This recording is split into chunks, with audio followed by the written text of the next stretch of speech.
is the pastime activity.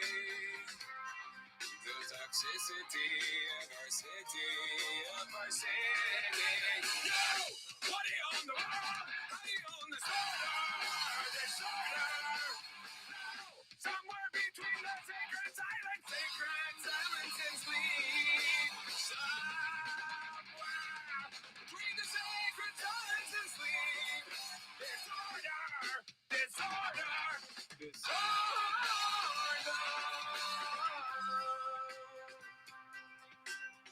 Woo! We are back. True North, episode 37, Navigating the Storm. Here we go. We are going to get into it. We're going to have some fun tonight. We got a bunch of people on the stream, and let's let them on. And we will stop sharing my screen here. We got Grain.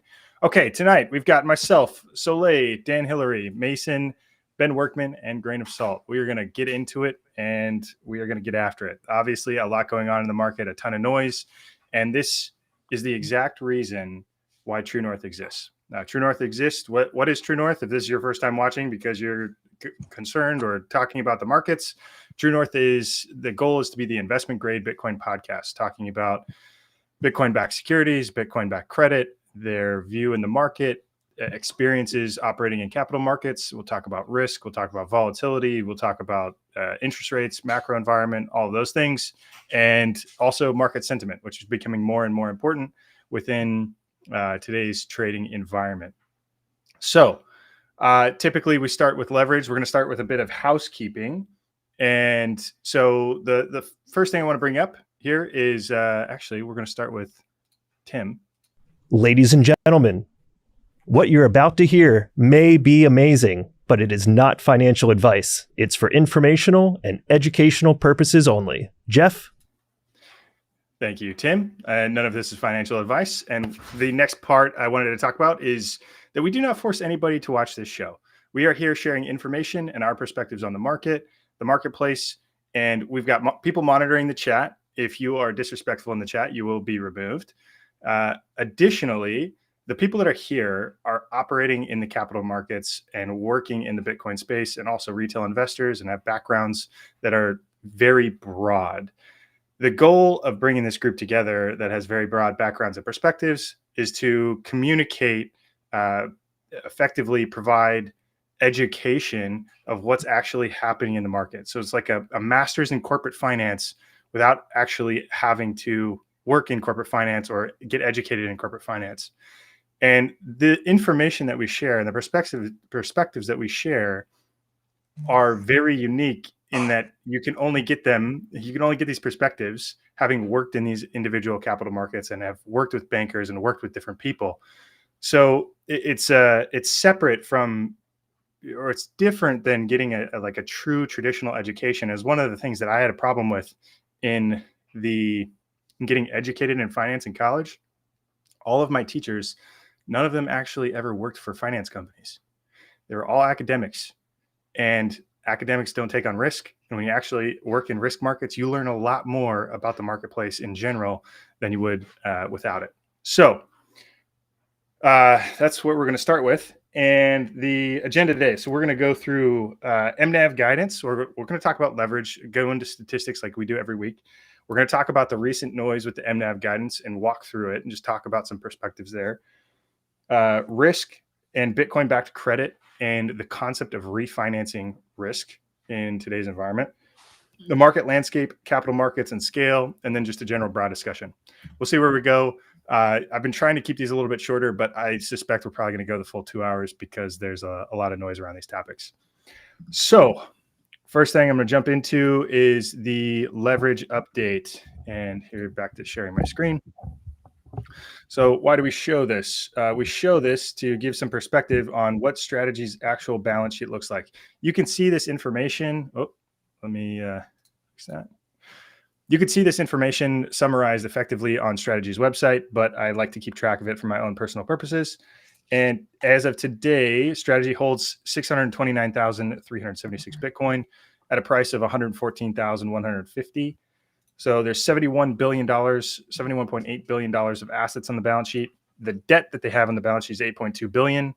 Of that debt, 3 billion of it is trading in the money, so it's effectively equity. And they've got 6.3 billion of preferred stock that's got dividends associated with it. That's where a lot of this noise recently is coming from. So net capital held on balance sheet, if you just back out the debt, they've had $63 billion of net capital on their balance sheet. And another way that I'm starting to look at strategy is to look at the assets minus the debt minus 4 years of the preferred dividend, just start thinking about leverage from a interest coverage ratio perspective. So when you're looking at this, the balance sheet, if you are just taking assets minus the debt and the preferred stock, you're looking at effectively a 20.4% leverage ratio and an 8.7x debt coverage multiple on the entire balance sheet. The reason we point this out is because most balance sheets in the market are incredibly levered, 40, 50, 60, 70, 80%, and some even higher. And so when you look at just a pure balance sheet perspective, it's incredibly healthy. I also like to have this perspective of a 50% drop. What would the balance sheet look like if the assets on the balance sheet drop 50%? And the assets go from 114 billion, the assets go from 71 billion down to 35.9 billion, and still would have less than a 50% leverage ratio, 40.7% leverage ratio. So they can withstand significant volatility on the balance sheet and still be totally fine. Another interesting perspective to look at the health of the balance sheet is look at what would the Bitcoin price need to be for the assets to be worth less than the debt plus 4 years of the dividend. So the price of Bitcoin would need to go down to $23,236. So basically got to go down 80%, or if there's a 50% drop, it's got to go down another 59%. So you guys have anything to add here? Yeah, I have a quick comment. So your liability, and let me go back to the regular size screen here. So your 20.4% is, you call that liability to asset ratio. So what I would do is, your calculation's correct. I would say it's 5 to 1. And because if you multiply 20 times 5, you get 100. So anybody that goes to buy a house in America and they don't want to pay PMI, you have to put down 20%, which is 5 to 1 leverage. So that's the normal way to do it, but this is flipped the reverse way. 1 to 5 leverage. It's 1 to 5. This is flipped the other way.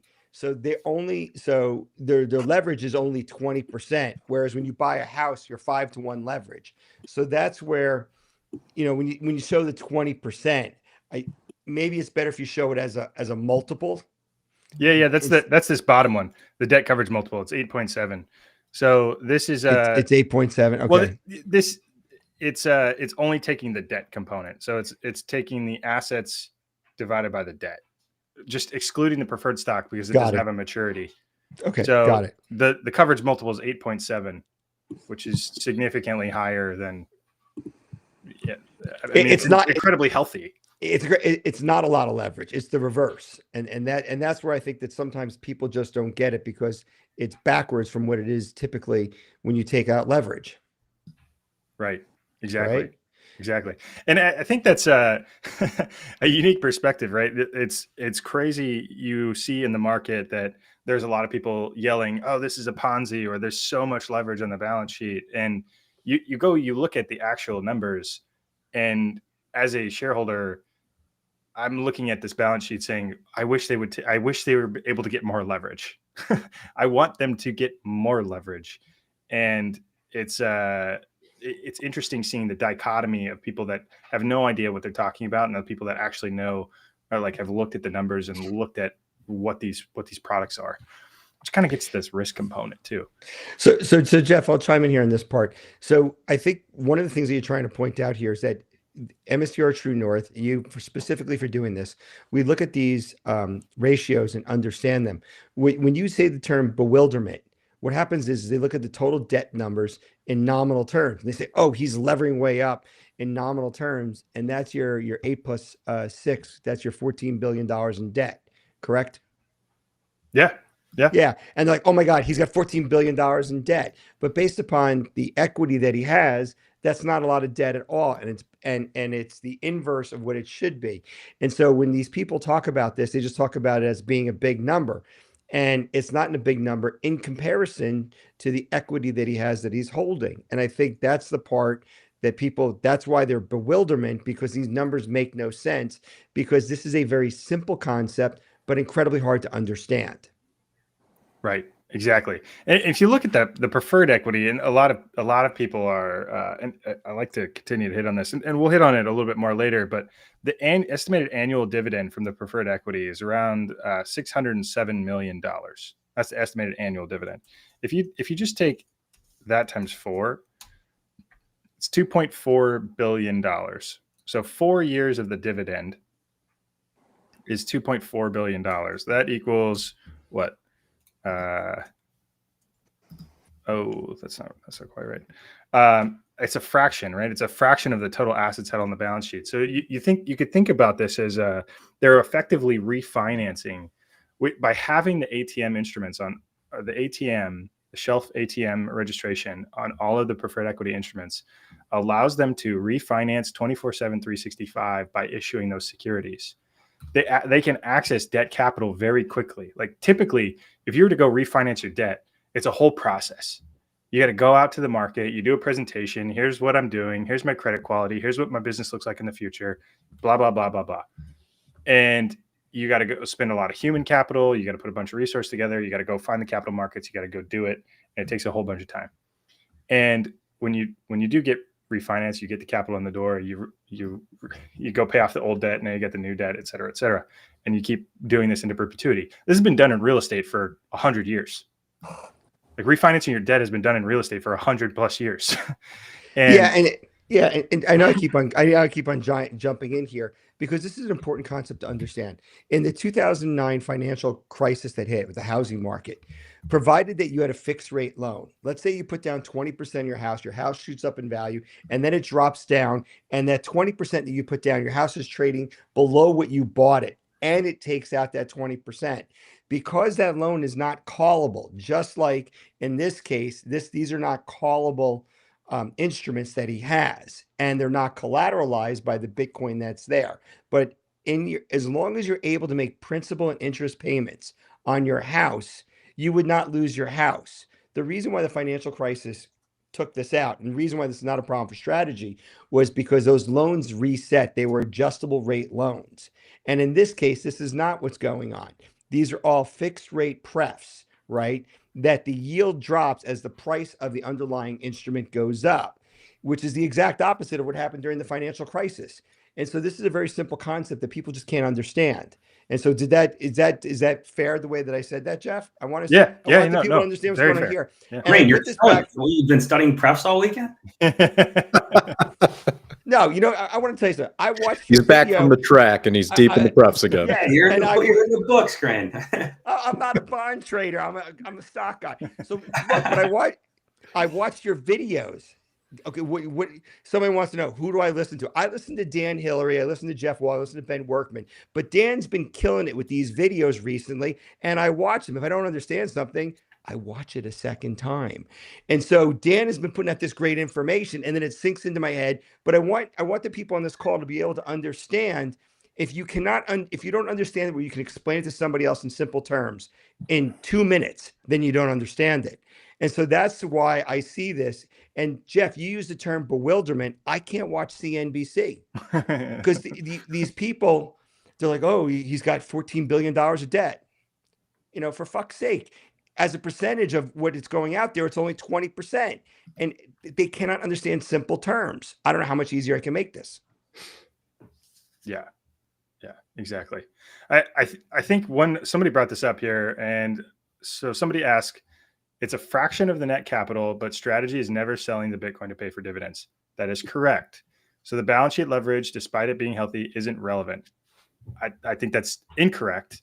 And I'll tell you why. I think that is incorrect because if you look at this, right, you've got if you take 4 years of the dividends on the prefs, you've got $2.4 billion of dividend payment, which represents 3.4% of the value of the assets. If the assets didn't move at all, if the assets move 0%, you would theoretically only have to sell off 3.4% of the assets in order to pay that dividend liability. What is that number? That number is a representation of financial strength. You can go out. What I'm trying to emphasize here is they're able to go back out to the market and raise more capital in perpetuity to pay off this based on their financial strength, but the position that they have on the balance sheet, the assets that they have on the balance sheet, and the relative compound annual growth rate of the assets on the balance sheet. This is like the whole concept. Like why do you when somebody's underwriting your loan, like a loan for a house, they look at all your assets, they look at all your debt, and they tell you whether or not you can afford more debt. And as Grain aptly pointed out, you could take 5-to-1 leverage to go buy a house.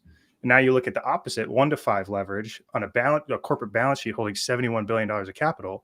Anybody is going to give them more capital. The debt markets are going to give them more capital if they provide instruments that the market can digest. Anybody is going to give them more capital if they can understand the risk.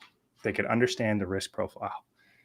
And that is what this entire strategy team is doing, is they're going to talk about what is the risk profile here. If the risk of Bitcoin going to zero is dropped off the table, like if you don't think Bitcoin's going to zero, there's such a fat positive tail here on Bitcoin, the asset itself. And you've got that, generating more returns on your balance sheet in perpetuity. So like, that's the concept. They're like refinancing 24/7, 365 at speed, which is an innovation that's never existed before. So that $2.4 billion, right? So 4 years of the pref dividends. What's your guess at what that is as a percentage of daily trading volume? $2.4 billion as a percentage of daily trading volume. That's probably 20% of daily trading volume. No, it's higher than that. It's 50%. 50. So it's 50% of 1 day's trading volume if I average the last 30 days of trading. So it just tells you, yes, there's the security of the assets that are over collateralizing all this, but you've still also, and I know we'll get to the common ATM because that's certainly going to be a topic for a while here, but when you've got that type of liquidity in your common equity, where you're talking about half of the volume of one trading day of the year, resulting in 4 years of estimated annual dividend payment cash, right? So now you combine those two. Not only are you wildly over collateralized with the Bitcoin, you've also got another asset, which is the common equity that you can utilize, and pretty easily, given how liquid it is, to raise that capital to fund these. So now you shrink that risk even further. So I think when people look at this, the narrative out there that happens a lot is about how highly leveraged this is, and he's playing a dangerous game of chicken with leverage, but the leverage right now is so low, and they have so many tools at their disposal to cover these obligations right now. And because these are perpetuals, there's no principal repayment on these. So what they're managing for is the annual dividend obligation. So that's what they're starting to manage now, particularly as converts roll off over time and they clear that off the balance sheet. Guys, I'm curious. So you guys are in the market more than me. You're talking with the big bankers, the highfalutin individuals. Does this objection come up a lot that they're over leveraged? It's what they see in news sources. Like every conversation, not every conversation, a lot of the conversations I've had thus far, most people just don't even know what's going on in this space. They haven't even heard of it. I haven't even heard of MSTR, like let alone leverage on MSTR. So we got to start at square one of a Bitcoin, a Bitcoin treasury company. So that's been one of the biggest surprises to me.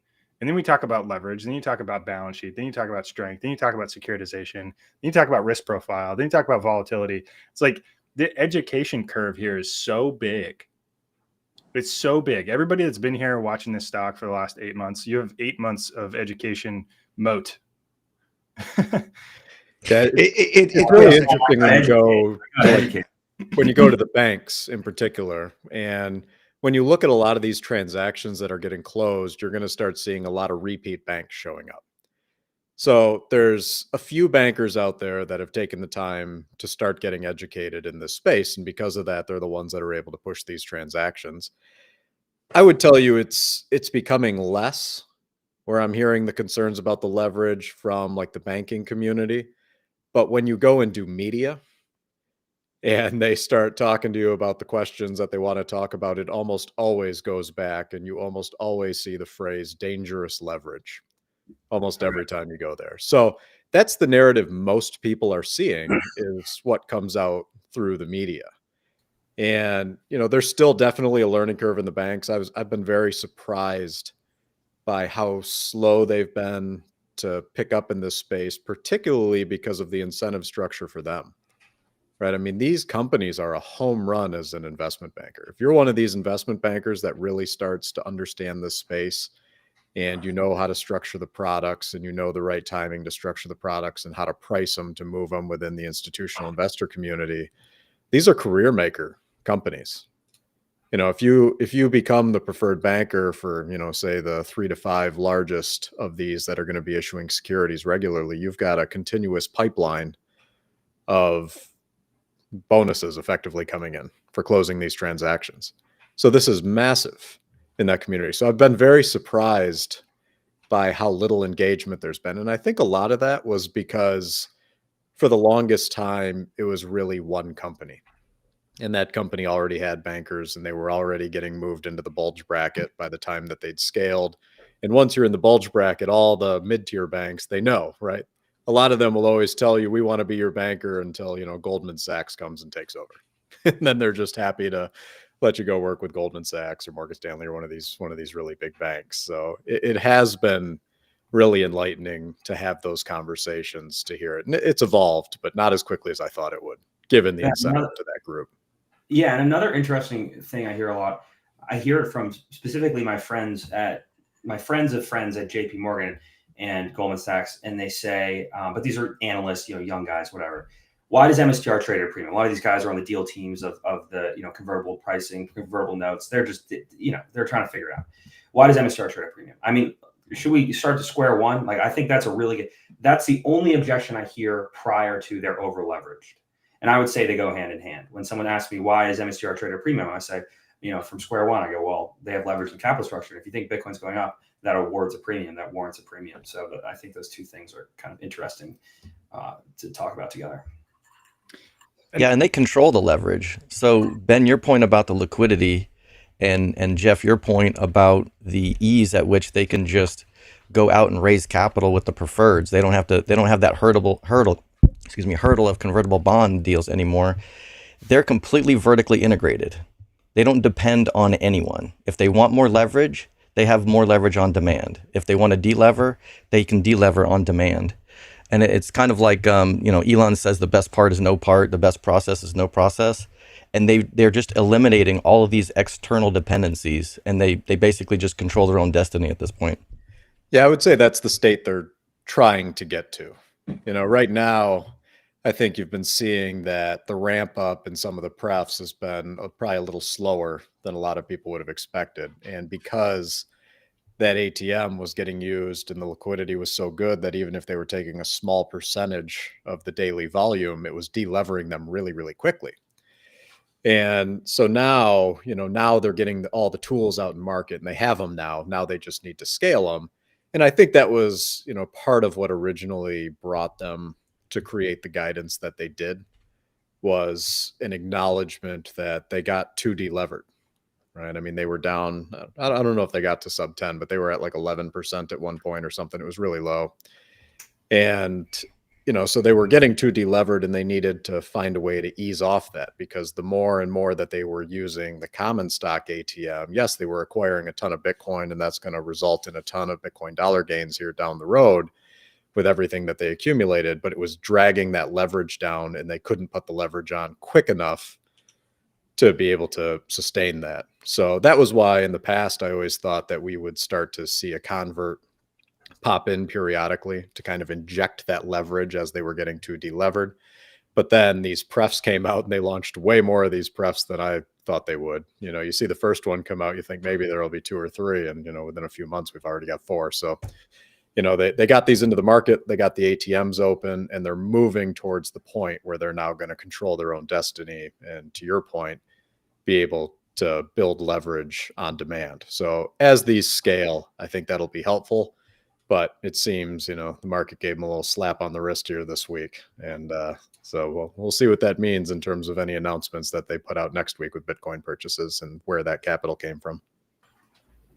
Yeah. So I want to talk about leverage ratio for a second. So, and we talk about banks for basically deposits, it's according to ChatGPT real quickly, you only need to have 4% tier capital. So if you only have 4% in tier one capital in your bank and you're loaning out, that means your ratio is 25-1. And this is, 1-5. And so what happens is, in order to understand a Bitcoin treasury, you need to understand Bitcoin. And if you think it's some magical internet money invented by a fictitious person that nobody knows who it is, and you've got this code, and you're like, and who sets the price of it? I get that question all the time. It's consensus driven, just like gold. So if they don't understand Bitcoin, then we apply it to a Bitcoin treasury company like Strategy. Next thing is Saylor petitioned the Financial Accounting Standards Board, changed the way that accounting was done for this for indefinite lived intangible assets. That was approved in August of 23. You could have implemented it early in 24 and you had to do it in 2025. So if there's a chief financial officer that doesn't know what Bitcoin is, doesn't get it, right? And goes through all these things, doesn't get that a bank is 25-1 leverage because they're only holding 4% in assets. And then you want them to understand Bitcoin on a balance sheet. We talk about MNAV, all the KPIs they came out with, Bitcoin torque, Bitcoin dollar gain. And so we have all these new metrics, but they don't even understand the way the system works today. And then you got to say, oh, and by the way, accounting laws changed or ruling by FASB. They're unaware of this. And you're like, it's not even bewilderment. They're not able to process what I just said. And they could be a CFO for 20 years. It's and it's genetic. And so, Jeff, you keep on saying, let's educate these people. They just want to keep their job so they could pay their bills and retire in 10 to 15 years. And they just don't have the mental flexibility or intellectual curiosity. And that's why I have a catchphrase. I'm going to go grab a Diet Coke. Yeah. Because I'd rather talk to the younger people on the call to say, if you're going to get ahead, you better understand how Bitcoin works. You better understand everything we just said about the macroeconomics. And then from there, you can understand a Bitcoin treasury company because you're not ingrained with the traditional thought that, oh, it only has to work this way. Yeah. And when the ratios are flipped, and I say it to somebody, they look at me and I have a choice right then and there. And I keep this inside my head. I cannot say this to somebody that's a CFO of a publicly traded company that you might be the dumbest person I've met in the past 6 months. I just can't say that out loud. And that's why I have that catchphrase and I just walk away from them because there's so much. Go get a Diet Coke. There's so much of an intellectual gap here that I cannot bother to explain this. And then when they say, what do you mean it's this simple? Sometimes the hardest thing to understand is the simplest concept. It's going to get wider. You're right. I mean, this education's gap is going to get wider. It's going to get greater with AI. It's going to get even worse. And so it's like, that's why everybody is preaching. Even Saylor is like, use the AI tools. Last night I was building a project in AI. I was, dumping files in there so it could read the files and think like me. And I put some things in there. So it's all, completely agree. And one other point I wanted to hit on is that, again, more Ponzi comments in the thread here. This isn't a Ponzi because they're buying an asset that's globally liquid 24/7, 365 on an exchange. Nakamoto went and bought $750 million of Bitcoin. They just bought $1 million per minute and the market ate it up. This is a huge marketplace. It's not like, one equity that's trading on one exchange. This is OTC markets that are spread broadly, and there are many people that are buying this asset. This isn't like hot air of holding some promise of an asset that doesn't exist. So it's very different. Shall we talk about the elephant in the room? MNAV guidance. Sure. Should we get there? Mason, you had a really good explanation of it. I think so. Basically, in the Q2 earnings call, which happened, what was it? 4 weeks ago. I don't know. Yeah. 20 days ago. July 31st. July 31st. July 31st. Okay, so 20 days ago, we got some explicit guidance from MSTR that they were changing they were altering their ATM strategy to not use the ATM to raise capital between 1 MNAV and 2.5 MNAV. And then between 2.5 and 4, it was strategically use it. And then above 4, it was like, we will use the MSTR ATM. And then it had prices associated with it. Should we pull up the slide? Exactly. Yeah, go for it. If you got it, let's go for it. I've got the original one and the revision together. Here we go.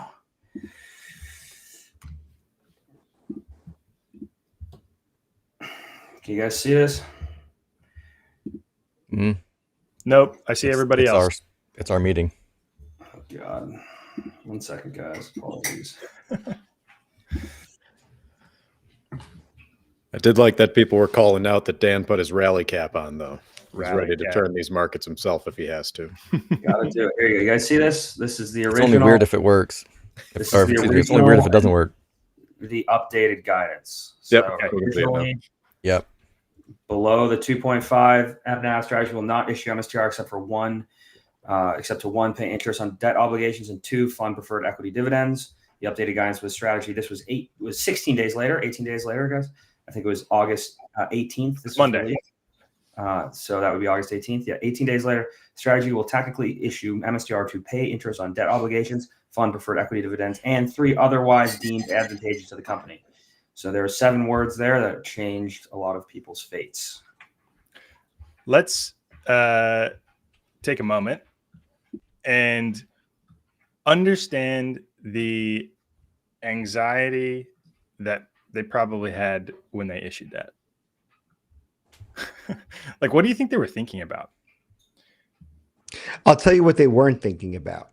What they weren't thinking about was a troll like Jim Chanos posting this with Andy Constant, and I'll call him out, doesn't understand anything. How that guy got where he did, he was very good at what he did to make the money that he did, but Lynn Alden was very nice to him. And so what happened was Jim Chanos then posted these 2 things that you just showed, Dan, and said, what's the difference? And then Andy Constant chimes in on this, and it was the FUD, fear, uncertainty, and doubt.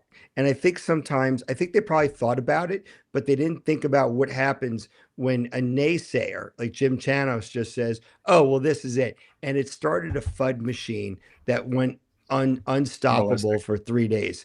And I think that's what people need to think about, is that guy just wants to be short MSTR, long Bitcoin.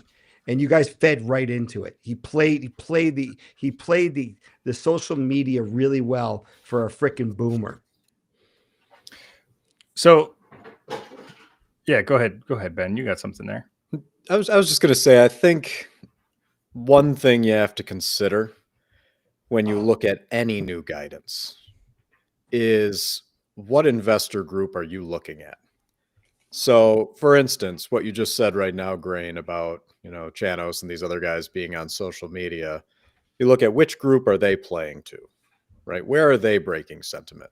And they're breaking sentiment in the retail communities, right? You spin up all this energy, you tell everyone how wronged they've been, you start getting people panicking.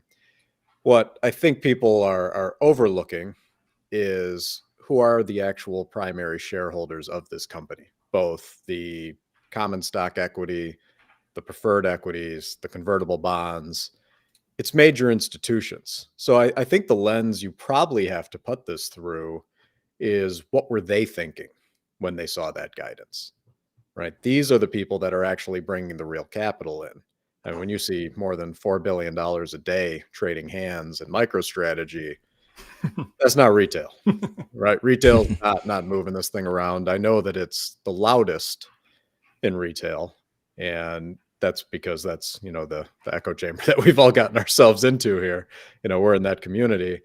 But I like to look at it through, what's the lens of their largest partners? So what does a capital group think about this? This is exactly put what I out wanted that to. guidance. right? I'm not so sure. I think we kind of came into this two wrongs scenario, right? I think that the first mistake was issuing that guidance to begin with. I don't think it was Agreed. necessary. Yeah. I think that it seemed like a no-brainer to put that out there because people had been calling for it. They started to want some certainty around the way that they were going to treat the ATM. And for them, they looked at it and said, this is pretty, low risk for us because the name of the game for us right now is going to be to put the leverage back on, right? We're trying to lever back up now. So if we're not going to be using the tool to delever ourselves, and it's going to take us a very long time to issue these prefs to get into the 30, 40% leverage range based on the presentation that they had, I think it seemed like an easy handoff win to the community that had been calling for it. So I think that might have been mistake number one, was actually giving that guidance. I don't think it was necessary. Things had been performing fine. And then that causes the second one, which is if you're dealing with these large institutions and they don't like what you're doing, when you see a sell-off happen, to me, I look at that and go, that's not just a retail sell-off. That's not people out on X getting upset and selling their shares that's causing that type of a drawdown.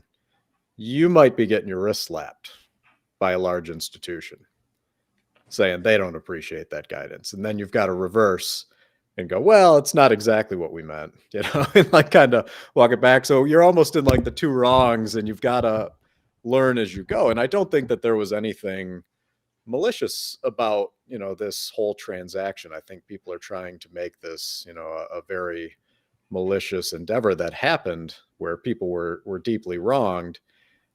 I'm not so sure that's how it played out. I think that they did what they thought was right. They got the feedback that perhaps it wasn't, and then they had to correct it. And now, I don't know what you do. Do you correct the correction? I don't know, right? I don't know what you do from here yet. I think it's a tricky situation that's going to navigate. But when you see the amount of correction in that market, to me, that feels like bigger selling than what retail is going to cause. Thank you, Ben. I want to chime in. So I think this is okay to say. We have a prep call on Monday nights, always before the Wednesday call, and we talk about what topics we're going to talk about, who's going to join the call, and so forth. And I believe on the call, Jeff, you were talking about this, is that what Saylor is doing, specifically him, and coming up with this, having a founder-led company. There is no playbook for a Bitcoin treasury company. They had to build this, and they're charting new territory. And I don't remember, was it Ben you said it or Jeff? One of you two guys said that on the call on Monday. And so what's happening here is that they're charting new territory. They didn't invent perpetuals, these preferreds, and the perpetual payments. And so what's happened here is that they're giving the guidance for something that they built. And from that perspective, it just because you could build something, you don't know what happens when you put it out in the wild. And going back to what you said about the announcement about the guidance, you take it through legal, you talk to maybe some outside companies if you can, banks. And if you're not allowed to do that, you put it out there and then you have to pivot. And what we didn't like was this pivot happening in a short period of time.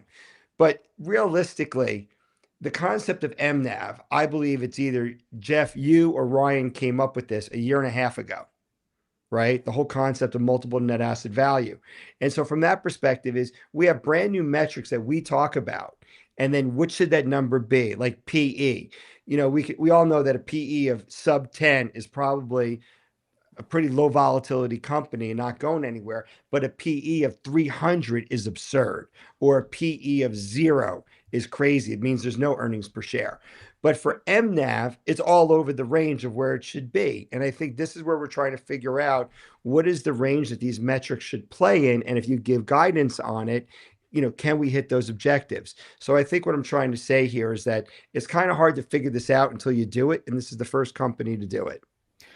I think you've also got to, I always try to give people in this position the benefit of the doubt where I can, because anybody who is in these positions making decisions, this quickly, you're going to have some missteps. Not everything's going to be perfect. And I do think that they're trying to do this, the right way.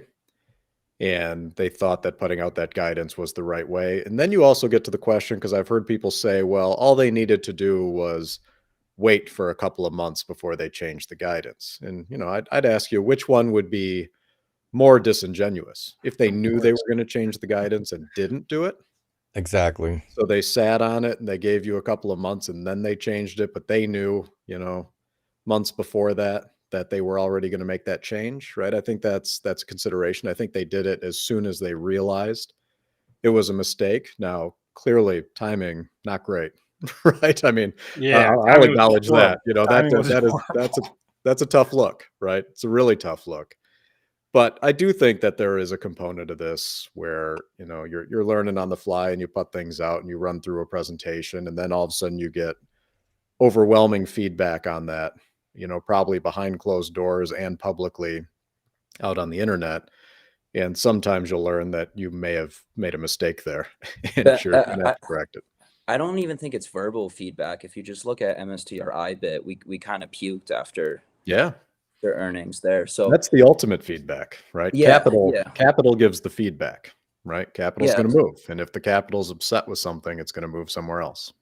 Yeah. yeah, exactly. At first, I was really pro equity guidance because I thought it was a good idea, and I think they kind of went through in the earnings call of why it was a good idea.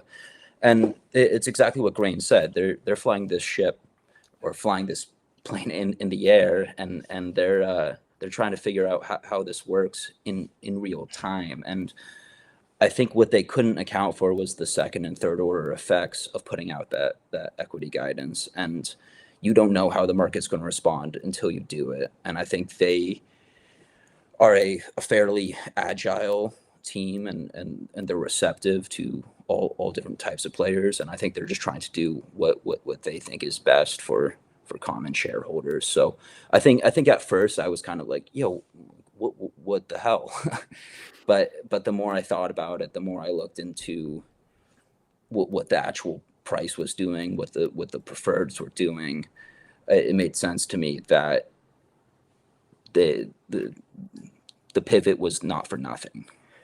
Yeah. It's also entirely possible that that's still their intent, but they just needed to provide themselves with that flexibility to be able to operate and just to keep that as an option. And maybe that appeases some investors that are, upset by the original guidance, saying you're giving up this tool. This is one of your most powerful tools that you're holding, and you're giving it up.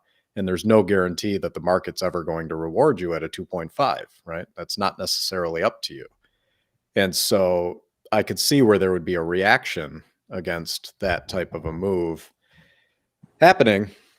And, you're getting that feedback in real time, and you're trying to make the changes, and capital starts leaving, right? It started leaving the common stock equity. It started leaving the preferreds. I think Dan called out a few times, it was a little surprising to see how much capital left the preferreds. And I think what's going to be really interesting is when you see new 13Fs start to roll out in the future, and you can start comparing holdings of these institutions over time to see who moved. Yeah.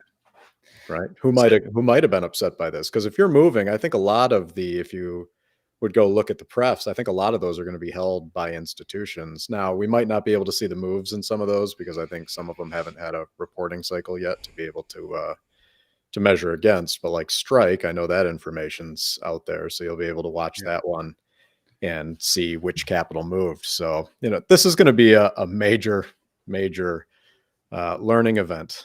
Here for strategy and for everyone else that's watching, right? Dan, being the biggest and tripping up gets all the headlines. And the problem with that is it has ripple effects through the entire ecosystem, right? It wasn't just strategy that got hit. I mean, it was every Bitcoin treasury company, and then Bitcoin started. I mean, it was just a confluence of red. And so, in August, on top of that, in the middle of August, summer, while the S&P is puking and everybody's like awaiting guidance from the Fed and speculation ever, it was just like horrible timing, absolutely horrible timing all around. Dan, I want to ask you a question. and I want you to put I want you to put your Strife hat on. Let's say you're a Strife holder, I'm all ears. and you don't believe in MSTR at all. You're like, this is some bullshit. But I'm a Strife holder. I don't you're a believe in Strife MSTR. holder, and you don't believe in MSTR, but you're like, this is so, like, they've got so much money, this thing can puke so hard, and I'm safe because I'm most senior in the capital stack, aside from the converts. I think if MSTR trades at a premium, Hold on. How do you feel about the guidance that they came out with? I see exactly the question you're trying to ask me, and I know the proper answer. But I think as a common shareholder myself, I totally understand the reason for which they issued the guidance and then took it back, especially considering that equity issuance creates a larger capital base, a larger collateral base for the preferreds. That's a huge part of kind of the overall capital structure. But that's not to say it should affect the price of the preferreds. If the preferreds are forward-looking in their expectations, What if they just sell though? No, What if you're like, what if they're like, I don't want to be a part of it? My point's a value point. If 10x over collateralized isn't enough for Strife to be a credit-worthy instrument, like you can't. What do you want? You want 20x over collateralized, 30x over collateralized? You want to ATM it to fucking all hell? Like, I'm not saying whatever, but my point is like I think there is a manage. It's balancing those expectations. Strife is creditworthy. Strife is creditworthy. It is creditworthy right now as it stands. Especially with the converts out of the picture. With the converts out of the picture, that is the most creditworthy instrument in the entire market. I just looked through the entire. I was on my Interactive Brokers bond screener, looking at all the high yield bonds all freaking day, and what I was doing, I'm looking. Oh, okay, let's look at JetBlue's bond. They're 2031 bonds yielding 10% between now and 2031. Okay, cool. That's the same as Strife, give or take. What's their overall capital structure? Well, they have 16 billion worth of assets and 12 billion worth of debt. It's all short-term debt with the principal due. Oh, good Lord. And they're a dying business. And there's, the cash flow doesn't even cover the obligations. So it's a complete disaster, right? It's like, okay, so Strife is a much more creditworthy instrument. And then you go out and think, okay, well, if the common equity trades at a premium, then the dividend payments of Strife are guaranteed. They're 100% guaranteed. If MSTR traded at a discount, the coupon payments of Strife are still guaranteed because there would be forced sellers of BTC to cover the Strife coupon payments. But the fact that MSTR trades at a premium is literally, it's almost an implicit guarantee that the Strife coupons will be paid. So that's the thing I don't understand. Like there are mispricings between these two securities because they represent a claim over the same collateral. Risk is mispriced globally. There's $300 trillion of that stuff. Right. So Dan, I'm going to reframe what you just said. And that's the video I watched right before this, right? I listened to you. Go watch it. Yeah, go. It's awesome. This guy, Dan Hillary, is great. So the point here is, first of all, with JetBlue, if the price of fuel goes up, then they're like screwed, or God forbid, there's another global COVID thing. It's like, how do they even pay that? And so for this perspective, the Bitcoin has the whole monetary network behind of the community of it. So from that perspective, we don't have to worry about it. But this is the problem, Dan. You implicitly understand this at a 25-year veteran level of what you just said.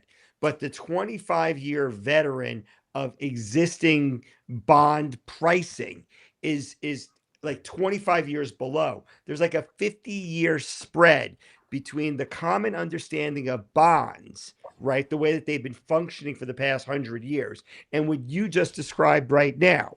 And the problem is compressing or bringing those people up, through education is largely impossible. So what we have to do is switch to the entities that could buy Strife instead of trying to convince these other bondholders to do it. And the way they do that is by offering this yield and the coupon payment. So I totally get it. And by understanding the leverage ratio. Yeah. So the takeaway for this is, Dan, you totally get this. Jeff, you get this. Ben, you get this. The problem is that they're not even bewildered, Jeff.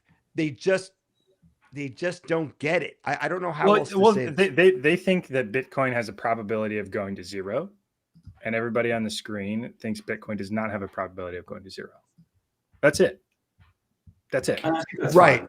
Yeah, that's a really good point. So it's right. If you take that probability off, the skew of returns for Bitcoin are fat. Like they break models. They break risk models. Like you can't even, it doesn't fit into anything else. So but I feel like they issued, so this comes back to the idea of guidance of BTC over collateralization. They had a little pyramid of Strife, Strike, Stretch, Stride, and the BTC rating on each of those, the target BTC rating, which I think was both an underappreciated and highly relevant slide in the Q2 earnings report. And we saw that both Strife and Stretch have a targeted 10x over collateralization rating of BTC. I think Strike may have been 8, and then Stride was 3, or Strike was 5, and then Stride was 3, something along those lines. I feel like shouldn't common equity issuance guidance be essentially, we will expand our collateral base to support the given guidance on BTC credit ratings across all our different securities, right? That would be number one. In changing market conditions, falling Bitcoin environment, we will bolster the credit worthiness of the company by issuing common equity to reinforce these credit ratings, which we have put forth for each of our securities. And that's how you know you're buying a different tranche of risk along the capital stack. I think that's kind of how you break it up. That's how I think you've got multiple things there. I think you're right, and directionally, I think this is moving that way. And I've got a couple perspectives that I would challenge, and I think this is an evolution of how this market moves. BTC rating's great. I think the market will start to move as they remove converts from their balance sheet. The market will start to move to interest coverage ratio. How many years of interest do you cover? Not necessarily the debt. The BTC rating itself. So I think that is a future evolution of like what a future credit rating here looks like, because the number non-existent right now, essentially. Right, it's basically zero.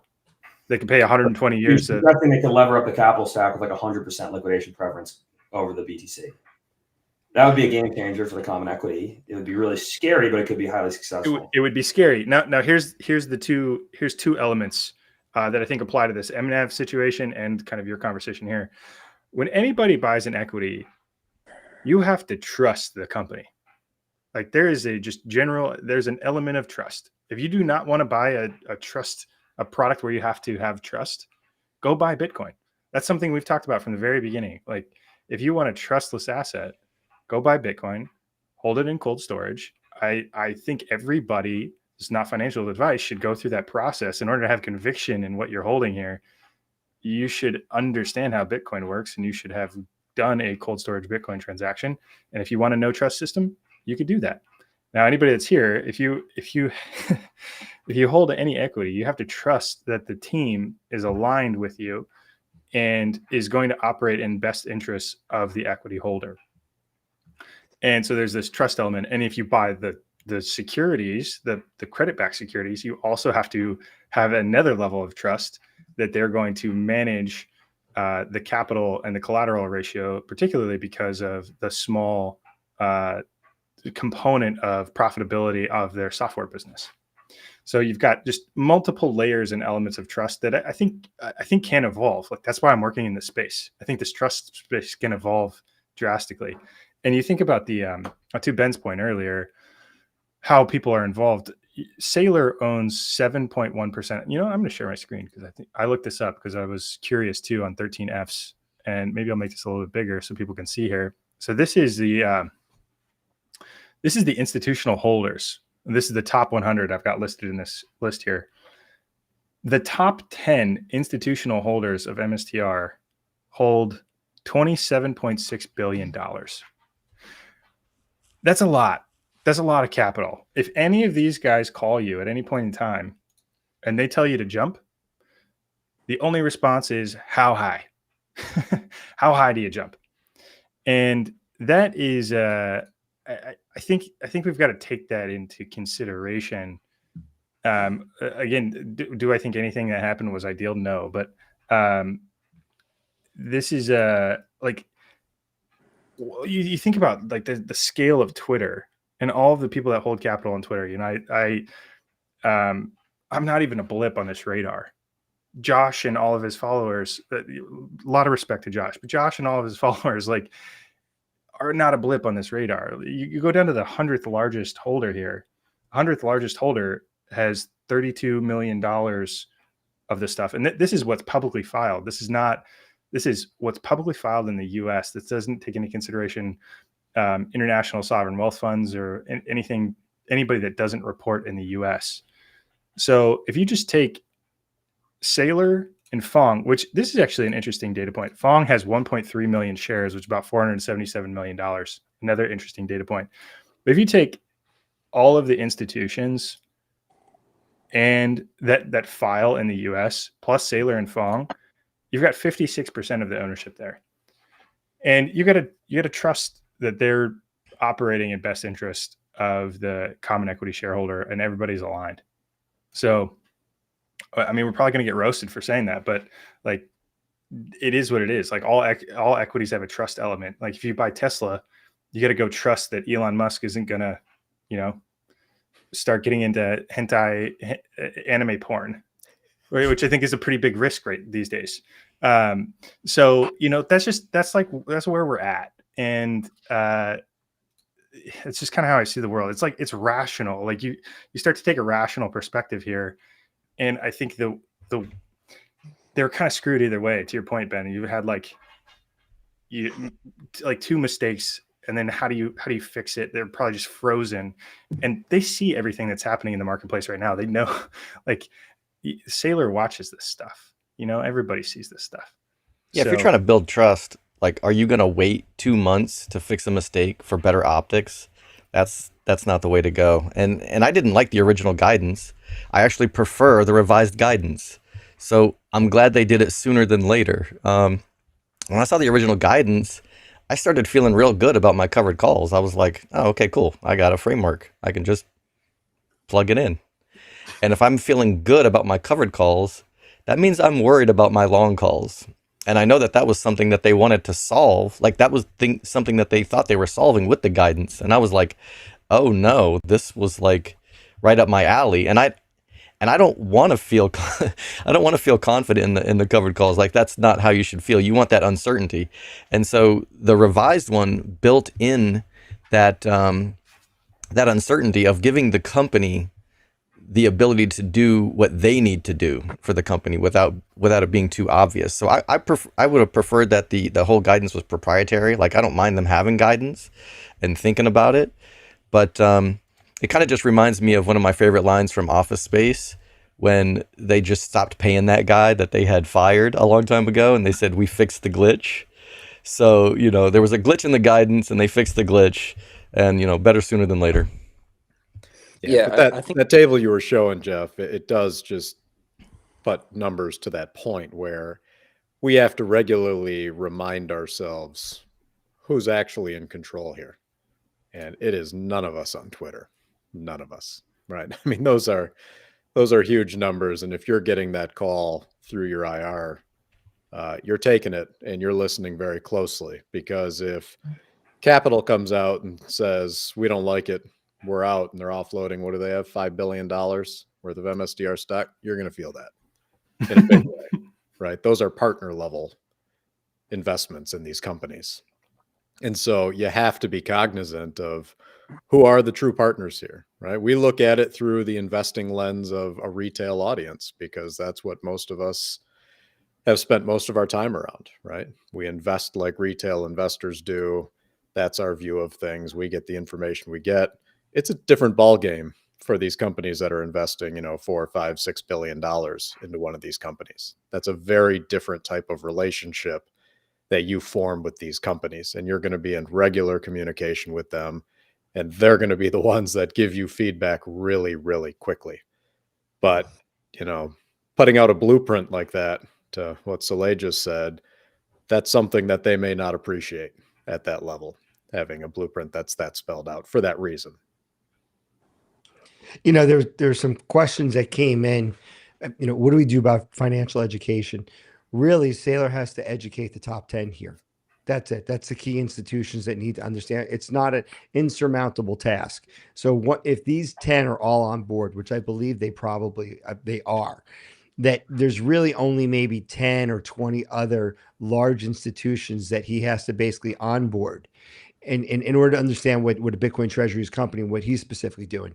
The other question I saw that came up is, what about the prefs? If we're not going to do the common stock ATM and you're not going to do the converts, do more prefs. Well, the catch with the prefs is that the maximum it pays is 10%. And so what happened is that if you have straight MSTR stock, and when they did the converts, and let's assume that they were 40% convert with no coupon, that 40% got achieved very quickly. And so what happened was the class of investor that did the converts, that then delta hedged it, so they protect their downside, right? Is that all of a sudden those went into the money very quickly. So that was like, oh, that was like a really good, a really good play or instrument. On the prefs, give it a 10% coupon, and the yield goes down as the price goes up. It's like, they're like, oh, interesting, kind of cool. Will it take the bond market? Probably, when take some more time, but that volatility leads to slower adoption, in my view. And so educating those bond buyers that would buy that instrument is a slower cohort of individuals or institutions, whereas the ones that are used to the converts, or as Dan said, is buying the dog crap JetBlue, what was it, $16 billion in assets, $14 billion in liability. I mean, it's a turd, right? It's a turd. And what's the coupon on it? Same as Stripe. Same. It's like 10%. 10%, and it's a turd. And they've been able to sell, people buy this. Oh, it's JetBlue, because it's like, oh, it's an airline. It moves a person from point A to point B through the air on a Boeing airplane. Oh, I understand that. I'm like, yeah, you're real smart. So I think my point about this is that it's like, if they think because they go on an airplane, they get it, but because Bitcoin, you can't touch it. They're like, oh, and I don't know who invented it, and it's only used for money laundering and drug deals. Therefore, I'm not going to even give it a second thought. And so I think that that's hopefully not your target audience, but that's where we are with this. So I think that the prefs will move as they become more comfortable with it. And because they're relatively new, they don't have a 5-year history.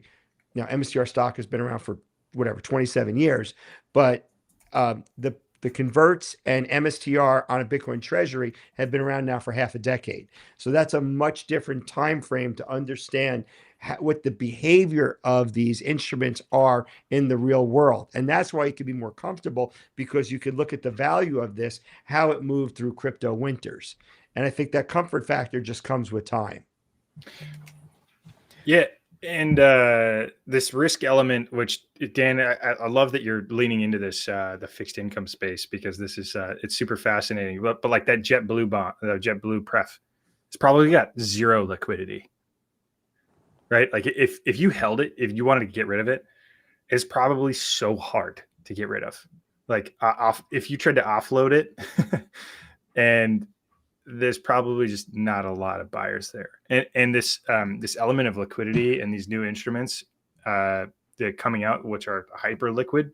And well, I guess we're seeing how liquid and how transactional they are now, but there is a market there. It'll be interesting to see how this whole thing evolves. And I started thinking back to this book, Against the Gods. It's called The Remarkable Story of Risk. And I need to go back and reread this, but like this whole concept of probability and risk is only like 600 years old, maybe 700 years old. And it's continuously evolving. And like, we're literally at the forefront of a new evolution of risk framework that doesn't fit within like traditional models. And we are literally building it and designing it as we go. And that's pretty cool. It's a neat place to be. Like this whole concept of this equity and how it works is, if you think Bitcoin is directionally going one way for every 4 years, if you look back and you look at 4-year compound annual growth rate of Bitcoin and it's going one direction, and you understand the architecture of the equity market, and you know that if my market cap is a function of my underlying Bitcoin holdings, and I know that's going up, and I know that 60% of the equity market is passive index funds, I know I'm going to have liquidity on my stock. Like it's a directional bet on Bitcoin, knowing that you're going to have liquidity on your stock because of how the architecture of the system is designed, and you've got capital coming in from passive funds consistently. Now you can also you can start to issue Bitcoin backed credit and like, use it all together. So yeah, it's neat. I keep leaning into this risk framework because I think you should probably start going to sell these instruments to big capital, get paid a fee to do it. I'm just running a hedge fund, just making my long short trades. Yeah, but I mean, what if you went and sold 5, 10, 15 billion dollars of this stuff because you knew how crappy everything else was in the market and you're able to communicate it? That's pretty cool. It's possible Dan's the one leaning on MicroStrategy right now. He was upset with the guidance. He took his hedge fund. He's leaning on him. To make the point with the institutional guys, just one last time, and then I'll let it go here. But if you look at a pref like Strike, the same number 2 holder of MSTR Common, right? Capital International is also the second largest holder of Strike. So when everyone's surprised when you're seeing MSTR going down and then you're seeing the prefs going down as well, if you're a big guy and you want to lean on one of these companies, you just turn on a TWAP and start selling until they say mercy.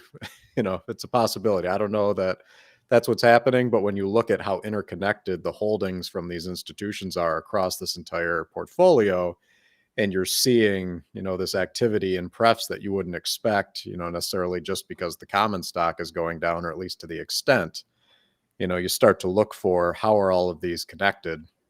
And if I was a big investor and I got upset, what would I do to make my point? And the only way to make your point is to use your capital, right? You can call. If you don't get the right answer, you start using your capital. So just a theory. I don't know, but you do start to shift up to that level and try to put yourself in that mindset of who's actually running the show here and how intertwined are they in the entire ecosystem. And when you start looking at that, you realize there's a lot of familiar names that show up across the board for all of this. Yeah, because they don't care. If you got hundreds of billions of dollars, you don't care. You can use your power however you want. You can wield it however you want. And look at politics. Like, politics is all money. All money. It's the same thing. It also means they could be back quicker than people think, right? True. If they like the change in the guidance and the changes have been made that makes them back into a comfortable position, they could come back, right? That'll be my hopium pitch here for a minute. But, if someone big did start exiting, because they didn't like that guidance and the guidance has changed and now they're comfortable again, you could see that capital come right back into the ecosystem. So we'll see what happens. Yeah. I want to say that this also, I don't think we've mentioned this before.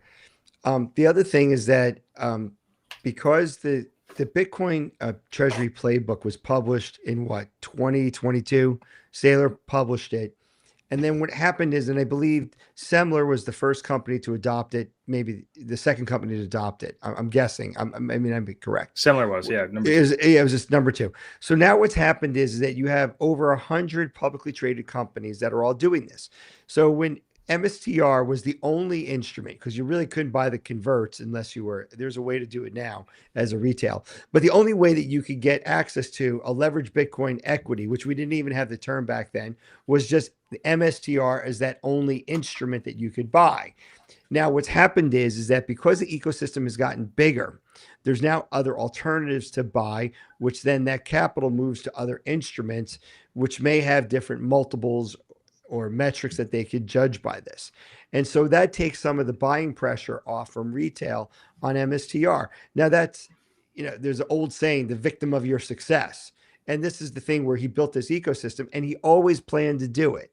He published these guidance to give to your CFO years ago, 3 years ago, to say, this is how you do this.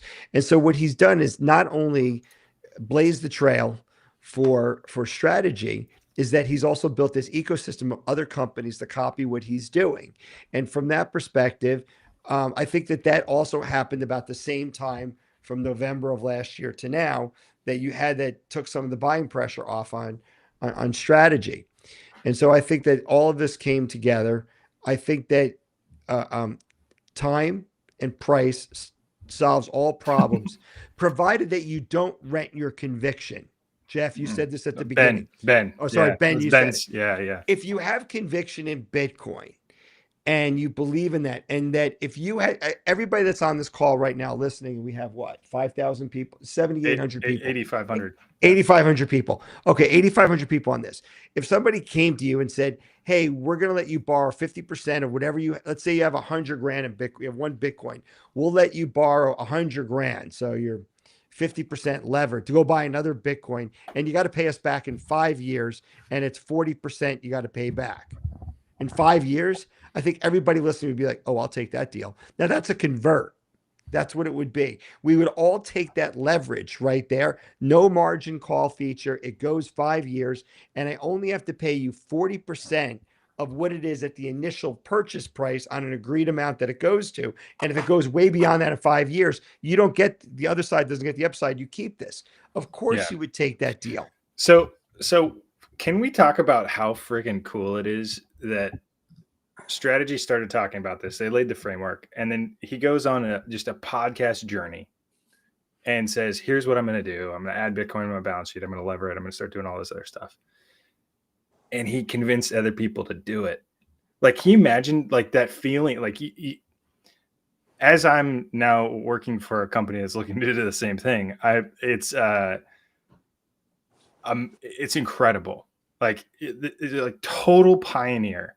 Like pioneering a space and talking about it, like dipped his toe in the water as it said, "Hey, water's warm. Like, come check it out." Like, my company just went from $500 million to $71 billion of capital in 5 years. And Jeff, it's the equivalent of getting people to use electricity. It's like, it's like, "Hey guys, my company, I'm creating a factory. We're using electricity. Try it out. Check it out." Yeah. We're like, "Okay, here we go. It's pretty Let's do good. it." It's Yeah, pretty good. Like, it's pretty good. We'll check. I think it should work. I think it's going to work. It's just it's a wild phenomenon that's happened in the market. It's just an exciting time to be in this space. I think it's pretty ironic that a lot of Bitcoiners are really defensive when it comes to Bitcoin treasury companies, but they imagine a world in which every company is using Bitcoin, right? If simultaneously you believe that, one, Bitcoin is going to become a global asset which every individual family and company will use, and number two, that you believe companies will exist in the future, then obviously companies are going to adopt Bitcoin. And this goes back to an earlier point in the night. Bitcoiners are spending a lot of time criticizing Bitcoin treasury companies, but they're not talking about JetBlue, or they're not talking about the rest of the landscape, which is awful. Horrible. Risk is mispriced Horrible. everywhere. Horrible. Risk is like vastly mispriced. Horrible. And instead they're choosing to kind of pick on Bitcoin treasury companies because it's doing better than Bitcoin, but there is risk involved potentially. I think that they're just scarred from like FTX and over leverage plays. Like they're scared, right? Like, you think about some of the people I've met at some of these Bitcoin conferences. They're like, they're preppers, right? Like, they're anxious people that are like controlling their own assets, and that's where their mindset is at, and that's how they communicate on the market, like in the marketplace. And some of them are like very intelligent, they're just incredibly anxious, and that permeates through how they communicate in the market. And they may have 50,000 followers, 100,000 followers. Doesn't mean they're not anxious, and doesn't mean that they don't understand like the traditional like corporate finance market, as well as people that have worked in it for 10, 20, 30 years that are operating in the space. So yeah, it's and that's why I think I'm still on this campaign to like look at the rest of the market through a lens of Bitcoin. Like, go look back at net incomes priced in Bitcoin on any equity going back in time. Like, Dan, keep doing the analysis on the debt. Like, call everybody out, tag them because it's honest and it's true. And you can start to see this in a data perspective. It's pretty incredible. I think you made the point, and I can't remember if it was on one of these shows or on one of the other podcasts. They all blur together now, but you'd made the point that, Bitcoiners right now are spending a lot of time infighting when there's still a huge amount of work to be done out there more broadly on bringing Bitcoin and bringing awareness to Bitcoin out there into the masses. And so, the amount of time that we're all spending throwing mud at each other and It's like food fight. disagreeing and being mad if someone doesn't adopt your point of view on a topic, like everybody's pushing for Bitcoin here, right? These companies are doing a huge amount in raising awareness for Bitcoin, right? Stories like a strategy that are getting people to wonder what the heck is making all of this work, right? What is this asset that's doing it? People might show up from there and go get exposure in their brokerage account to an IBIT or one of the ETFs. And then if that asset performs in their portfolio, now you're down to the next level, right? Now you're interested in what's actually going on behind the scenes here. And next thing you know, you're running a node in your basement and you got a miner running and you're trying to participate in everything you can within the network, and you see the value, right? You see it and you participate in it. And that's when you turn that corner. And all this time, we're on the internet. That is just what comes with the internet, right? People throw mud and they hide behind avatars and hurl insults at you and tell you how dumb you are. And that's just, that's the internet. That comes with the territory. But there's such a bigger mission still out there. Like the penetration of awareness for Bitcoin out there in the broader community, in the broader corporate landscape, is still effectively zero. I mean, there's just nothing out there. So yeah, I think a lot of the attention is getting wasted fighting amongst people that already believe in Bitcoin. And really that attention should be spent, getting the word out there to people that have still probably never heard of Bitcoin. I think there's a lot more of that than we think there is. I think that this is a problem that's going to come up, and this is the opposite of what Bitcoiners think. What some people have said, if the price goes up, then people will get into this because they'll see the success of it. I think what happens is that if Bitcoin, not if, when it runs to 250,000 or to $500,000, I think you're going to see people say, I remember that when it was only 50 grand. I remember that when it was 100 and now it's $500,000. Oh, I missed it. Therefore, I won't buy it anymore. Right. And I think that because Bitcoin doesn't have a stock split, I get you could buy sats. You could buy it in any fiat dollar amount, basically. And I get that IBIT exists and you have this unit bias. But I think that some of the success of this will be problematic based upon price in one Bitcoin. And years ago, we discussed we should price this in being in sats. So I think that where this is going, I think that to explain to people that as long as you believe that they're not going to balance the fiscal budget, that they have to print money, your ability to get into this. And then I said the hardest part about investing, not trading, is waiting. I went into this and I waited 2 years, 4 years, 8 years. And what happens is I've been in this for 8 years now. And that's the hardest part. But if you're 28 years old, or since I'm the oldest guy here, if you're Dan, you're what, 24? So if you're 24 years old listening to this, I want to tell you something. 8 years will go by very quickly. And you want to think about where you're going to be when you want to be 32 years old. And that's the way I think Saylor thinks about accumulating as much Bitcoin as possible, is that if it's $500,000 a coin, 4 years from now, or 2 years from now, or a year from now, I want to buy as much of it now, reduce my expenses to acquire as much as I can to have that increase in market cap. So I think that that's what we have to look at this. And that's where I think that people can help explain to people that the problem that Bitcoin fixes, which is both M2 money printing, monetary debasement due to deficits, and CPI inflation, those two are not going to be fixed ever. If they do, send them to me, because those people are completely patently wrong. Well, I think that's the education that Bitcoin ultimately gets people, right? As it brings you down that rabbit hole of what the heck is going on that makes this asset work over a long period of time. What's happening?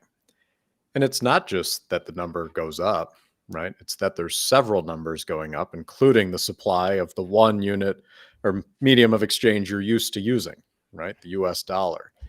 And so when you start to go down the path of asking the right questions, right? First, finding out what questions should I be asking? Because most people are totally asleep at the wheel, right? We think everybody knows about monetary debasement and inflation and all these things. And, they don't. They're just trying to get They're by drafting their and live fantasy a good football life teams. and, just, go to Chipotle and hopefully, get guac if things are good that week.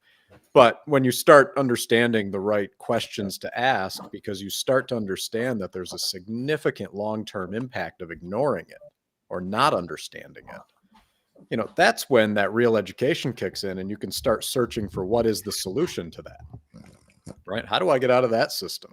If it becomes completely clear to me that I'm being manipulated into being a spender at all times, because every dollar I'm holding is going to devalue out from under me. So it's better for me to at least spend it and have something to show for it today, because it's going to be worth more later. You start asking the right questions. And when you ask the right questions, ultimately it leads you to Bitcoin. So this is getting Bitcoin awareness out there is going to fast track that education, because it starts to highlight, here is the question that you need to be asking, right? This is what you're ignoring in your own life. And it has significant long-term implications for you and your family. And the younger you are when you figure it out, right? Like the reason Mason and Dan are going to be way richer than all of us is because they're figuring this out so early. And you have the benefit of time in front of you still for this to benefit you. So you can take on assets, have that long time horizon you're focusing on, and put the fixes in place early that get you out of that system where you're no longer bound to that. So that's why I think it's important to really push the Bitcoin narrative alongside, all the Bitcoin treasury narrative as well, because they're connected. One's just doing it at a corporate level.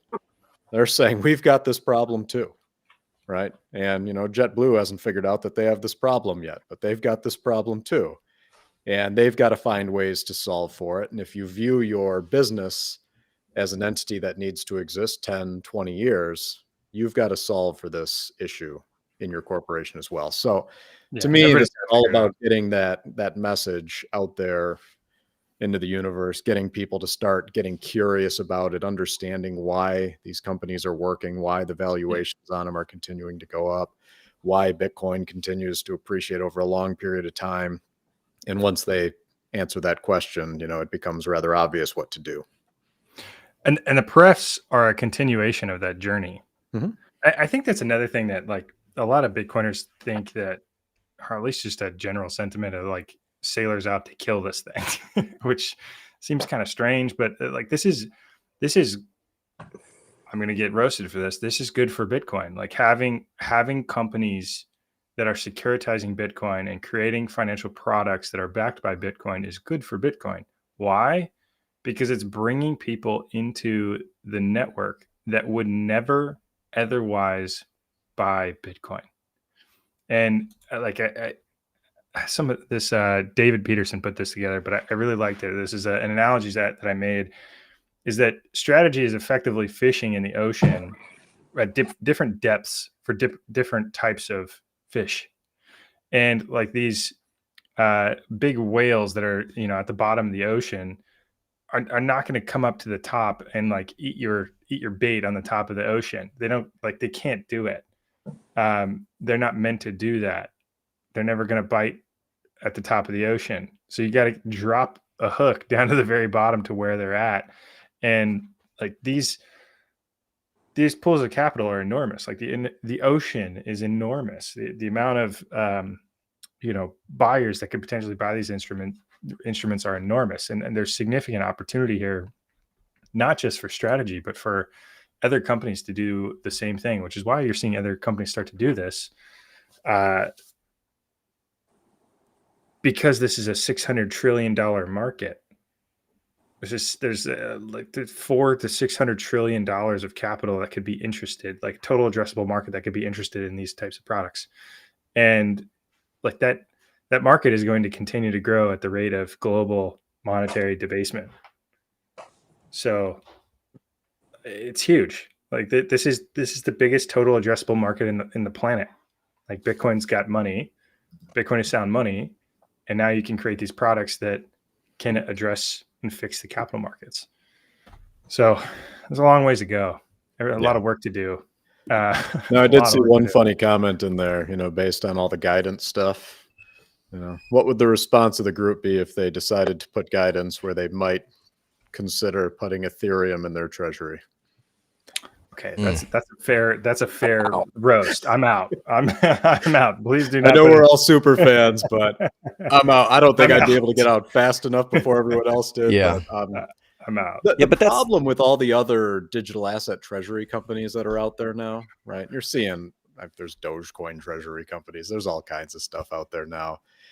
The problem with that is you don't know what problem you're solving for, right? So like I just went on my long extended rant about all the issues that Bitcoin fixes in people's lives.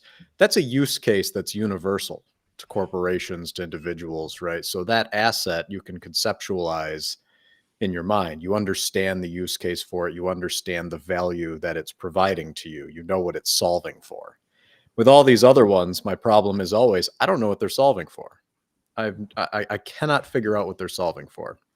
So, while they're technologies is how I view them, they're not solving a core fundamental systemic issue like Bitcoin is with monetary debasement. And to me, that's why I look at all of those and just have absolutely no interest in any of these digital asset treasury companies. I just don't see the long-term value case. And I think all of them outside of Bitcoin, because of the true decentralized nature of it already, and the fact it's, achieved this escape velocity, I think all the other ones are primed for disruption. I think in most of these other ones, if you're a technology and you're trying to be the foundational layer for one thing or another, you're in a race to low cost.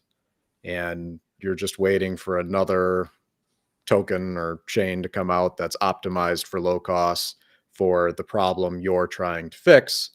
And all of a sudden you're wiped out.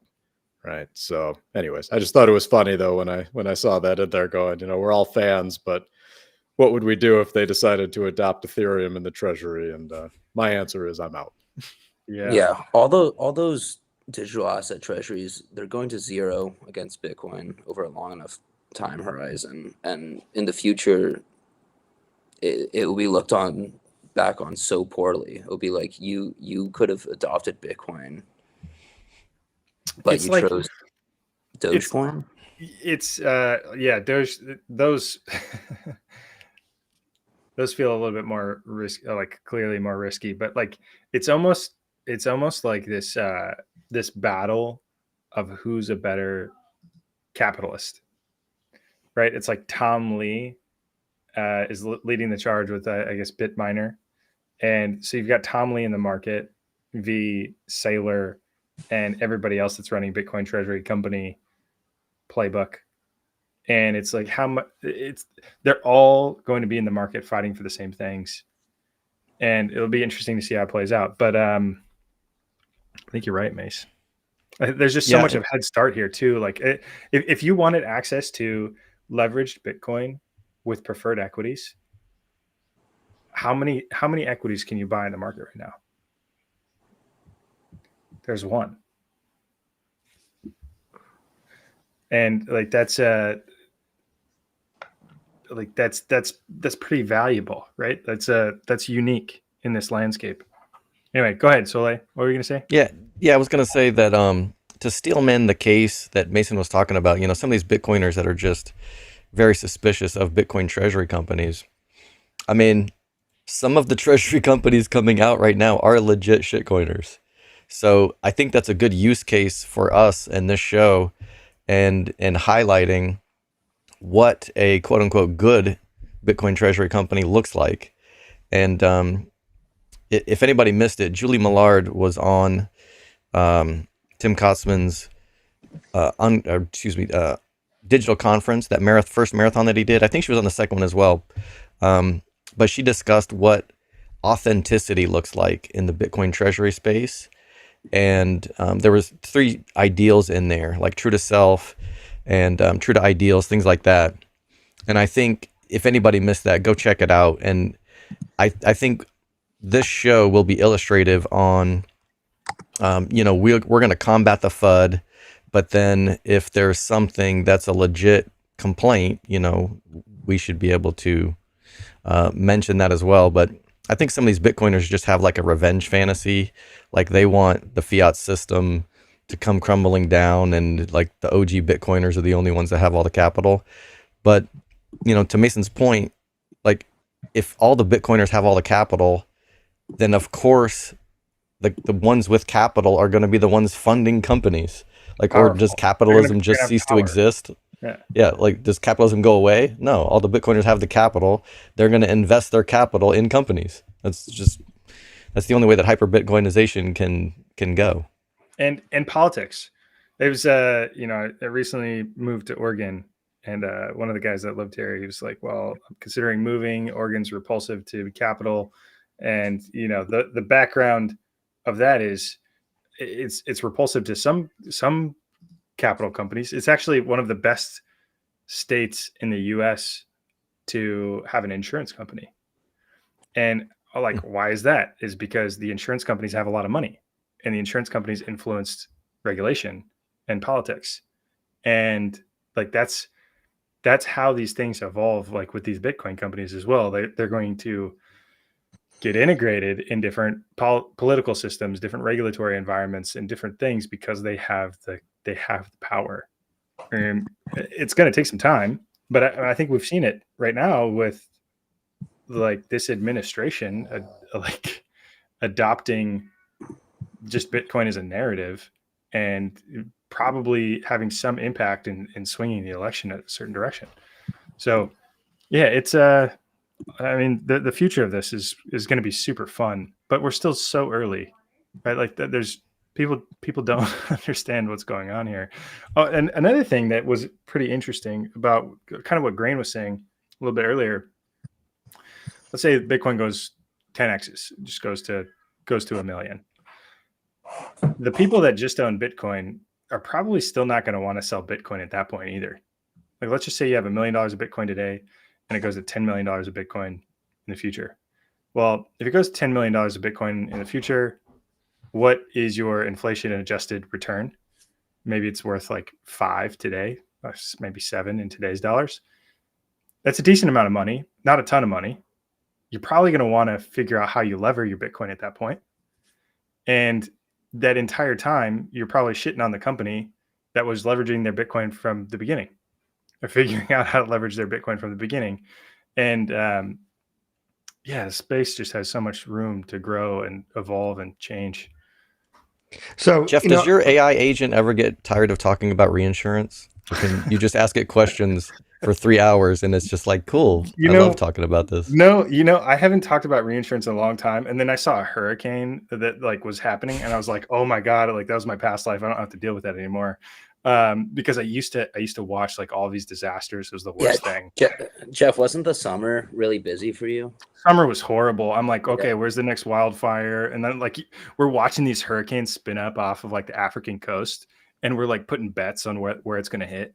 You're looking at the NOAA pass like every day, and we're like posting them on the wall, and we're like gambling internally on like, is this one gonna hit the Bahamas or like anyway, yeah, it was a pretty crazy. But since I've shifted and gotten out of that marketplace, I haven't thought about it much until like really today when I posted the reinsurance, like the net capital relative to reinsurance companies, which is just a crazy statistic.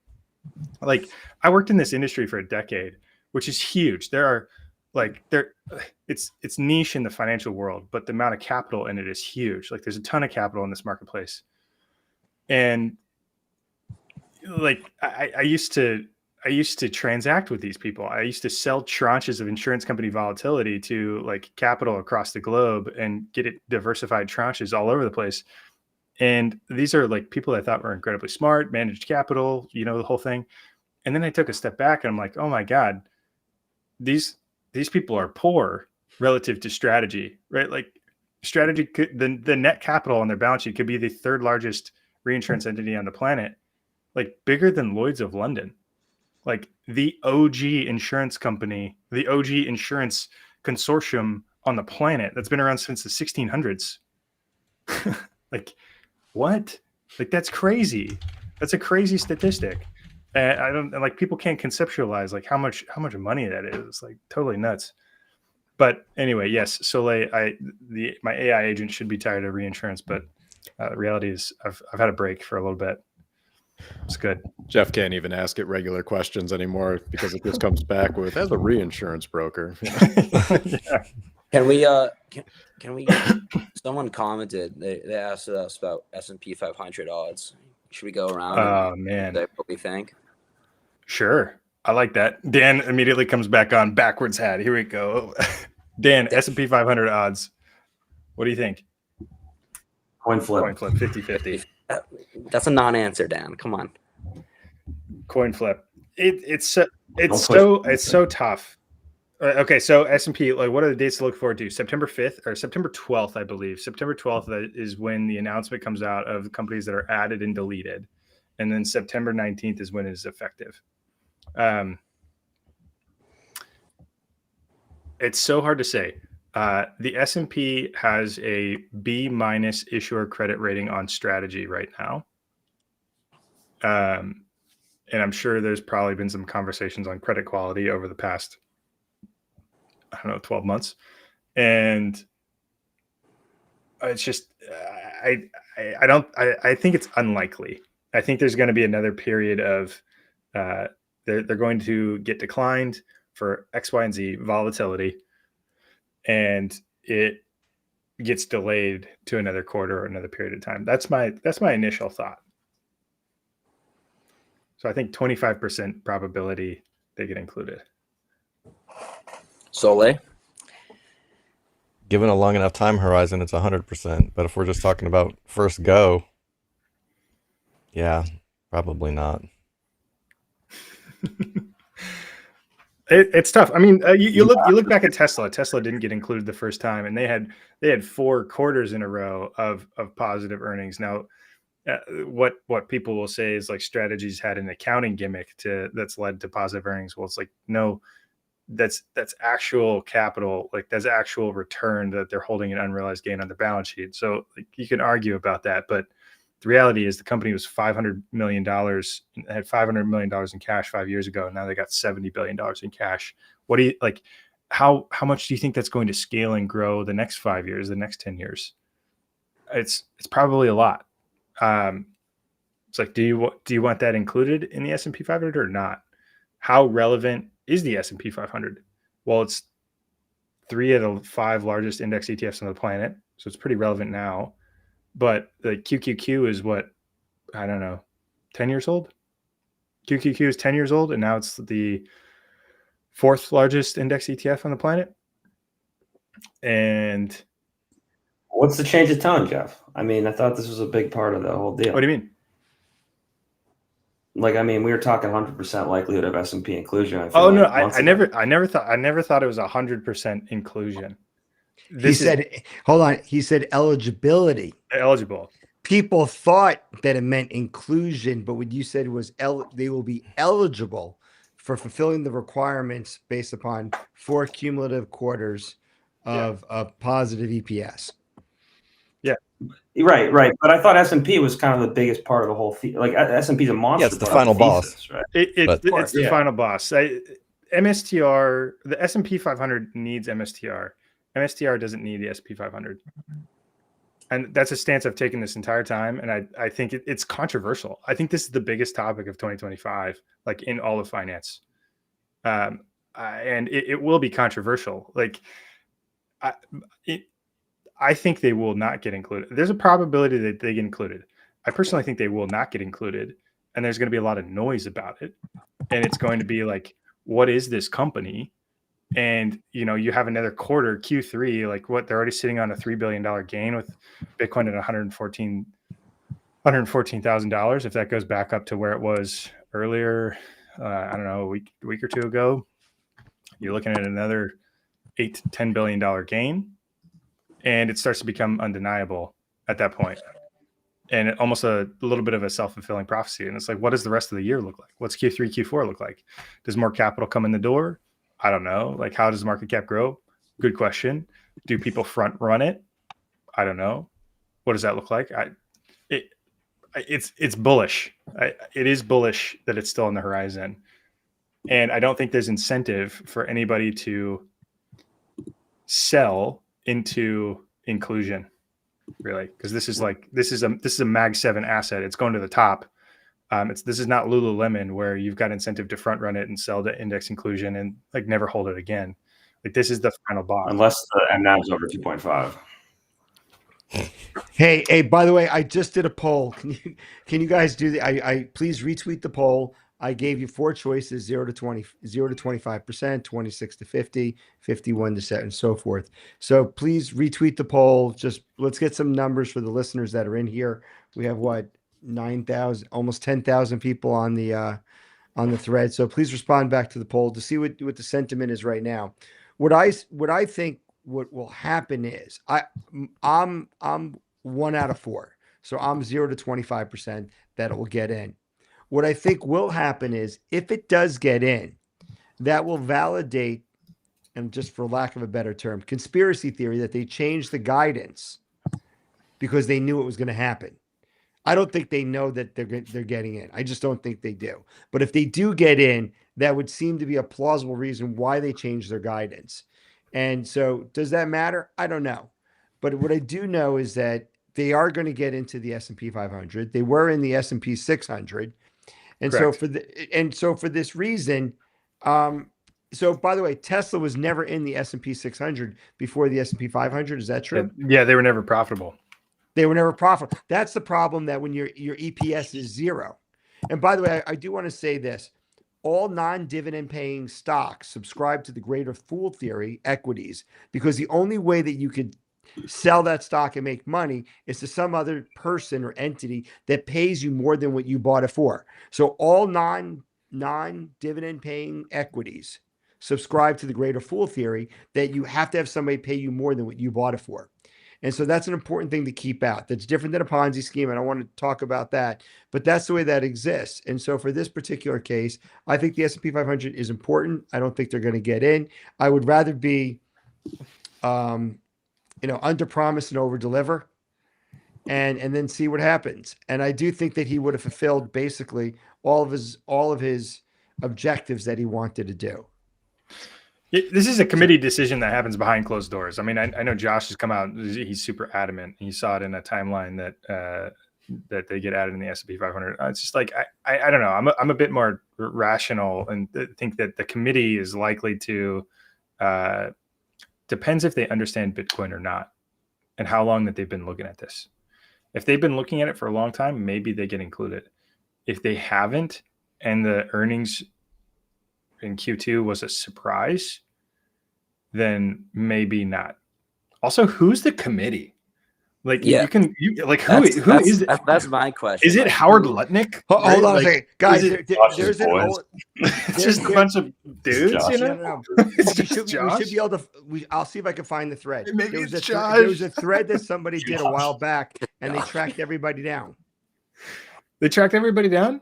Yeah, they did. They tracked out who they were, and they were actually Are they like Supreme Court Bitcoin-friendly people. justices? And No, like, they were.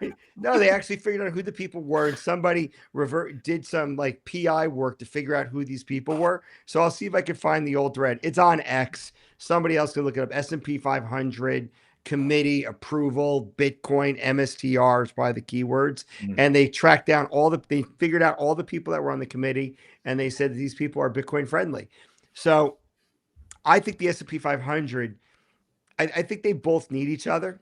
I think that MSCR needs it to absorb the shares that they sold. And I think that S&P 500 also wants that index to go up. And so I think that would be a good inclusion, and I think it would be good for MSCR. Do I think it will lead to some God candle? No.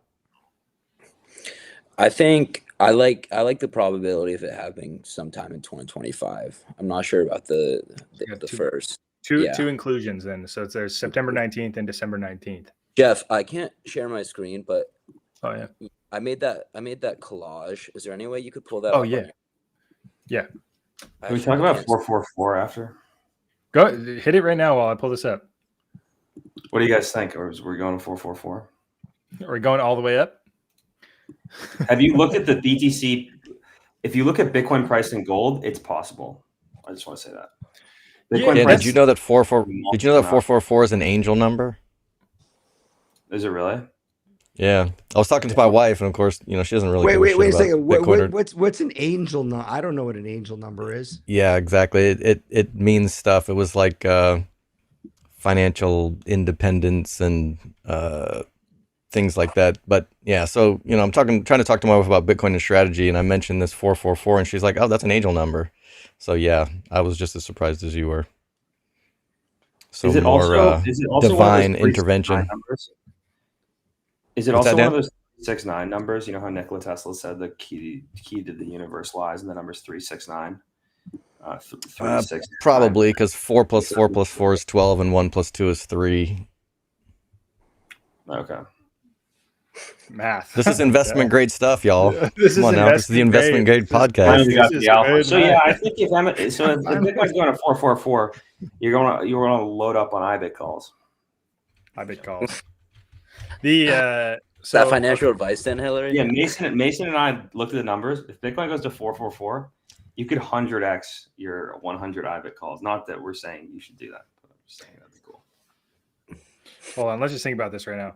So if Bitcoin goes to 444,000, Strategy would hold $280 billion of Bitcoin. How how many prefs would they? Ben, you're like, whoa. How many prefs would they have? I don't know. Let's say like 20 billion. Probably like the same number they have now. If it's the same number they have now, like the BTC rating on that, let's just say it's 7 billion. They can only get to 7 billion. The BTC rating on that would be almost 40, like for the entire stack. Holy shit. That would be insane. Like at that point, like buried under amount of collateral. Buried. It's buried under collateral. I'm long JetBlue bonds. Just, you want at that point. The other one, Dan, you should look at Quikrete, like the concrete. There's Quikrete concrete preferred equity out there, and I think it's also like, talk about illiquid. It's as liquid as the concrete they sell, and they have like, no capital. There's a lot of bonds out there. There's so many.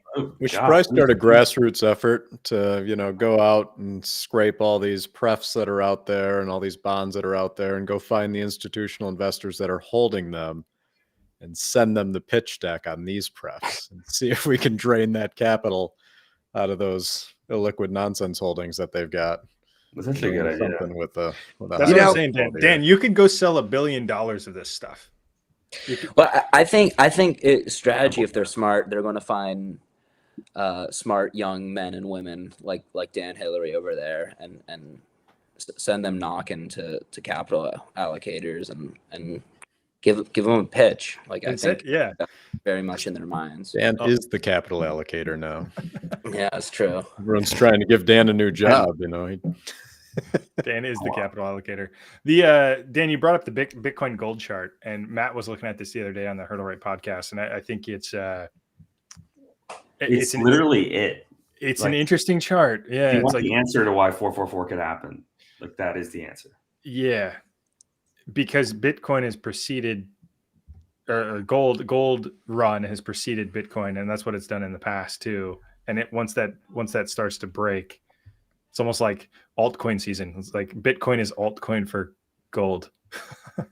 Completely. And then also, if you look at Bitcoin priced in gold as a power law, it is a power law. But it's weird because gold is kind of a speculative asset. Say that again. You know how like you can look at Bitcoin price in USD as a power law, right? A decaying exponential. That's how like it's essentially Saylor's model. You can do the same with gold instead, BTC gold instead of BTC.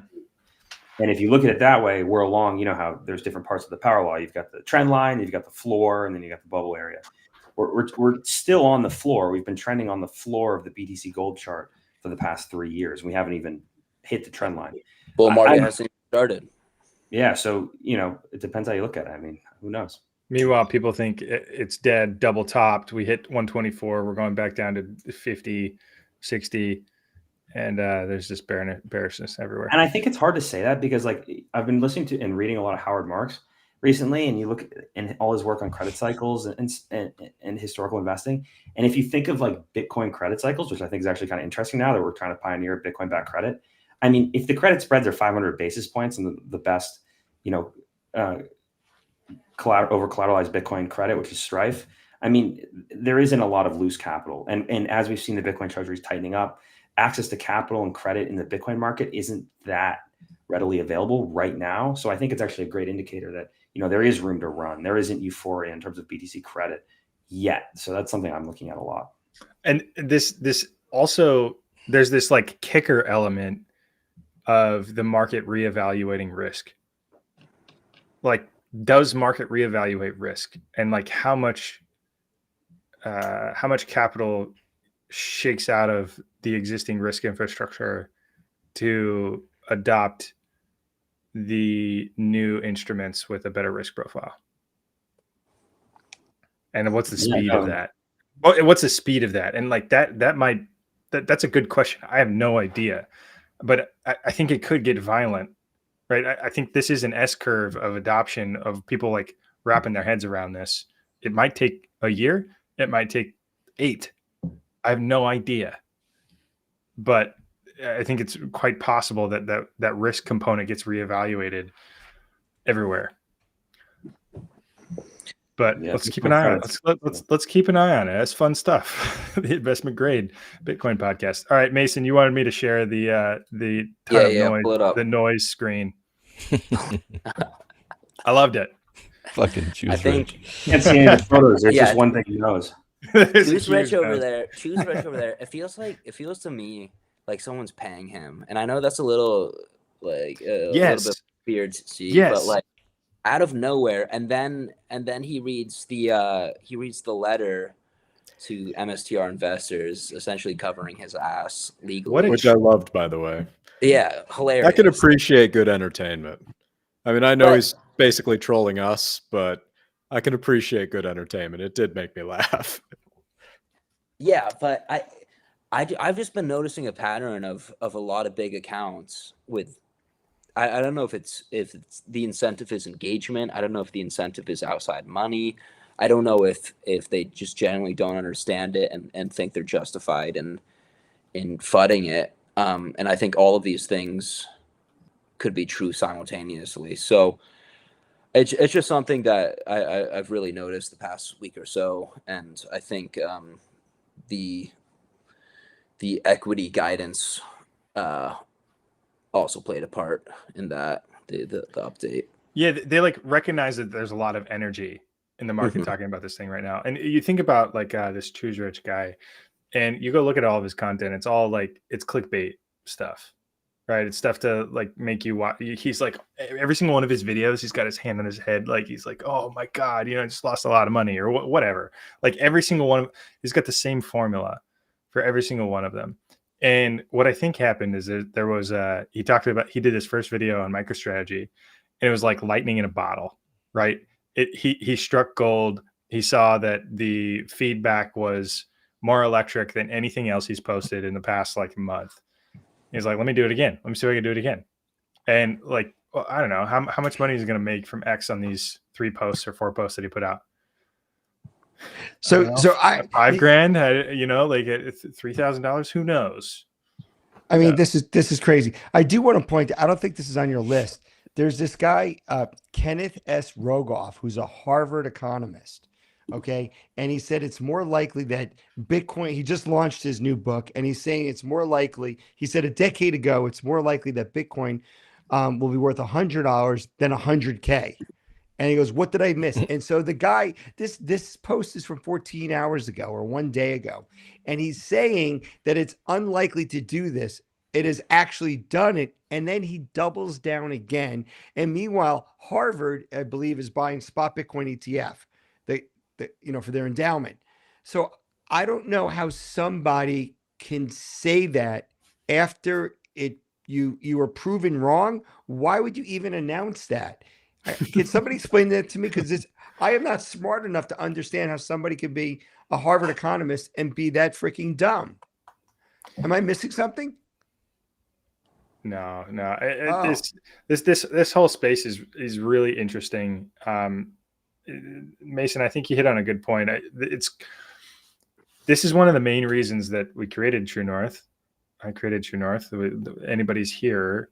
Is that this happened in GameStop as well? There was a period of time where there was a ton of euphoria, and I've talked with Trollstein in our group as well, and you can pay bots. You can literally pay bots to do whatever you want them to do, and now you've got AI bots out in the market and a lot of you probably don't even know that they exist. One of them that's really interesting, like you look up Sightbringer, I think is a AI agentic bot on Twitter that actually has really interesting content. But that's a good example of like maybe somebody like oversees it, but nobody actually runs it.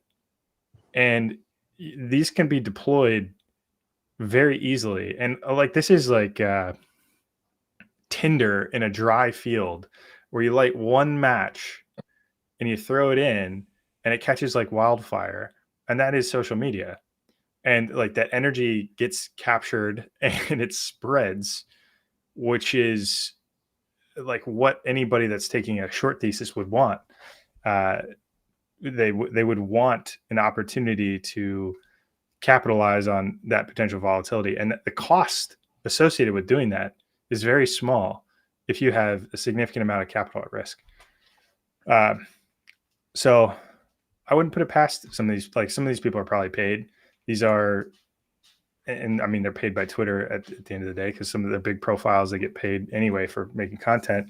So they either see opportunity to capitalize on the content or potentially getting paid by somebody else, or there's bots in between in some of this as well. So, I mean, that was one of the general reasons that I put this up, is to have like rational humans that are actually operating in this space that can block out some of the noise and provide signal with rationality. So, hey Jeff, can I been researching these? When are you going to set loose the positive sentiment bots? that's a good point. I got to show that. Wait, I got to show this. Can I show my desktop real fast? Sure. Everybody watch Jeff's face. You ready? Yeah, you got to share your screen. Allow to share screen. Okay, share screen. Hopefully I don't have anything bad on it. Share in China screen. Check this out. Here we go. Grok referenced you. Oh, you got to make it bigger. Oh, sorry. How do I make it? I just drag it like Just this. Just zoom. Oh, just zoom in. Hold on 1 second. View. McLaren, Porsche. There you go. Okay. There you go. There you go. Okay. Listen, look at this. Based on MSTR's $100 billion market cap, positive Q2 earnings and liquidity, it meets S&P 500 criteria. Analysts like Jeff Walton give 91% odds if Bitcoin stays above 95K to 114K. But Grok is referencing Jeff Walton. Congratulations. That's crazy. Did you know this? Do you know that Grok is? I mean, it's publicly available. You made it in the market. You made it. Yeah, sure. But maybe disappoint the bots, Jeff. We need you more bullish about S&P 500. Maybe, yeah. That was the qualification probability. That was when I was calculating it by day. It's like how many days and the probability. That's interesting. But by the way, I want to say this. Everything that we've talked about, I want to reflect back, and we'll probably wrap up pretty quickly. But PTC Palm Beach, that's his post. Congratulations, you did that. Thank you for using AI. I could not predict what would have happened when we all met for the first time in Santa Monica in October. We're all going to be in New York City. Everybody should come to Tid Kotzman's event, the Bitcoin Unconference on September 17th. But, we talk about these things, and what's happened is, if you were to repeat this back, everything that's happened, and we don't need to go through this because everybody was on this call, you can't make this stuff up. You can't make any of this up. This is like the craziest thing that's happened, but it's all reality. And for that, I'm happy that I've been in this with this team. I'm happy that I've got to go to Strategy World multiple times. I've met Michael Saylor multiple times, and Fong and the exec team over there, and you guys also to do this. And sometimes you're like, what am I missing? Are we sane? Is this real? Does Ben have any lights in his basement? I mean, we're just trying to unravel the mysteries of the world. And 444 is an angel number. 42 is Hitchhiker's Guide to the Galaxy. Perfect numbers, integer, whatever.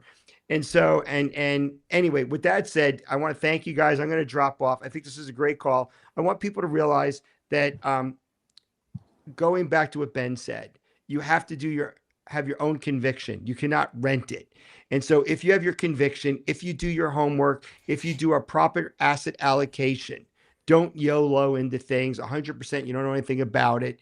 Don't take massive leverage. I haven't had any options in over 4 months, zero. So weathering this downturn for me is I'm enjoying the summer. I think that people should step away from the screen sometimes, go have some fun, enjoy the next 2 weeks, come and visit us in New York. We'll be at PubKey. You'll get to meet us all in person. And thank you guys. It's been a pleasure working with you guys. I'll be back on a course again. And then that's all I want to say. And Dan, keep up the great content on bonds because I have to listen to you because I don't really know much about bonds. I didn't either, Grant. And Mason, you should chime in more. Thanks, Grant. Agreed. Okay, let's wrap this up. A little housekeeping before we do final thoughts. To your point, Grain, we will be at Tim Kotzman's Unconference. This is September 17th, 18th, I believe. 17th, September 17th. You can use the promo code True North, and I think that's 15% off a ticket if you want to go. There are a few tickets left. Sailor's going to be there. They've got a whole process set up. There's going to be some happy hours. I think we will do like an impromptu True North thing there at some point. And I think a majority of us will be there. So if you want to meet us in person, if you want to have a chance to meet Sailor or any of those other folks in person, check it out. Also, New York this time of year, it'll be buzzy. I think it'll be buzzing. You'll hear a lot of excitement. People excited about Q3, Q4. It might be an exciting event to attend. The code is True North 15 for the True North 15. Yep. All caps. All caps. All caps. True North 15. Additionally, this is the last True North episode until September 24th, and we're probably going to get roasted for this at some point. If the price of MSTR continues to go down, they're going to say we're fair weather people, but Duck in the market. Yeah, here's the reality. There's a ton of travel, and there's holidays in between. So next week, BTC Asia and Hong Kong, I'll be out. The next week is Labor Day. People are going to be taking breaks and vacation. The following week, I've got a corporate event. I will be out of town. The next week after that is Tim Kotzman's Unconference in New York City. And then the next week that we could possibly do this is September 24th. So we're going to take a look. Go ahead. Caveat. If we make S&P 500 inclusion, we're going to be on. Yeah, we're doing one. So We're going to do it live. If we make it an S&P 500, we'll do it live. I'm sure there will be little one-off conversations here and there between folks, but we're taking a break on Wednesdays until September 24th, and we'll have conversations separately here and there, and continue to put out our research, and we'll get back together. Yeah, I wanted to say real briefly. So, look, the Unconference is kind of expensive right now. The tickets now are $1,000 because it's very expensive to put on an event in New York. With that said, we'll be at PubKey. And I believe we'll be there on Tuesday and Wednesday night. And those events, I believe those will be free. So if you could get to New York City, if there's S&P 500 inclusion, that's going to be the biggest party ever. Well, except for Strategy World, where we had a great time with our own event. But this will be the biggest party ever of being in New York. And that announcement you said is on the 12th, and that's the Friday before. And so if you hear that, then we're all going to be in New York City. Sailor will be there. Then, the conference will sell out very quickly. I understand it's expensive, but if you can get to New York City, come to these bar events. Most likely some sponsor will pick up the bar tab. Nobody heard me say that. But when you come there, it sometimes happens. So anyway, it'll be fun. And so I wish that everybody comes to New York. I think it'd be great. Bingo. Okay. Final thoughts. Do we pass it around? We'll start with Dan. Yeah. Higher. Dan's going higher. IBIT calls, baby.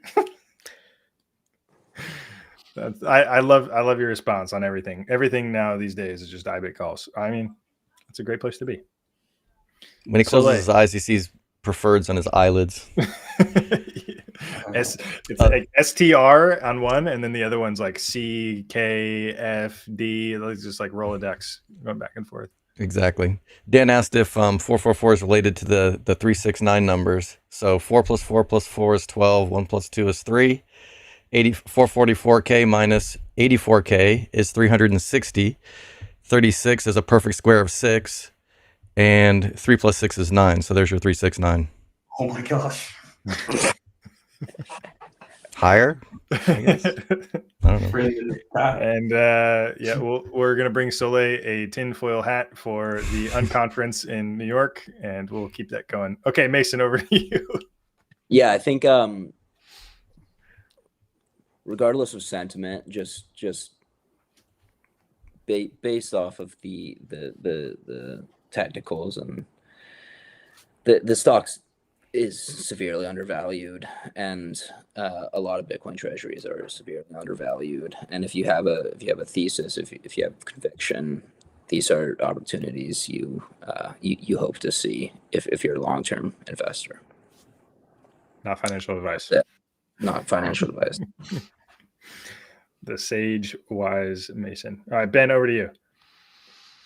No, I'd just say, stick to your guns on these things. There's a lot of people that are going to push you to tell you that your opinions are wrong on a topic, that, your long-term thesis is broken. That you don't have to adopt that as your opinion just because it's the loudest noise in the room. So, I know people, it gets really frustrating when you're in public discourse and people are shouting you down, or they're vehemently disagreeing and telling you you're stupid for not seeing what they see. It's not always the case, right? Hysteria runs wild. And if you've built a thesis on your own and you've built the foundation of your own conviction, and you assess things to not have deviated from your overall thesis, then you stick to your guns. And you don't need to change with the tides as other people do. If this is a 5 or 10 year asset that you're looking at, if you think Bitcoin has a really legendary run coming over the next 10 years and you're just getting into position, don't let day-to-day noise change that thesis for you, right? It's very easy to get scared out of positions, but if you've done the work, if you've developed your position, and it doesn't even need to match mine, you'll be able to hold firm when the storms kick up, and they'll kick up more. This isn't going to be the last one. There's going to be a lot of them. Well said, Ben. Well said. Okay. My final thoughts are risk is the evolution of risk is what's separated the development of humanity. And we're on the verge and the birth of digital risk.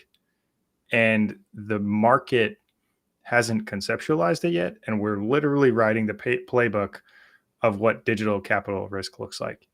And at the end of the day, Bitcoin securities, Bitcoin backed equities, leveraged Bitcoin equities, or Bitcoin backed credit isn't for everyone.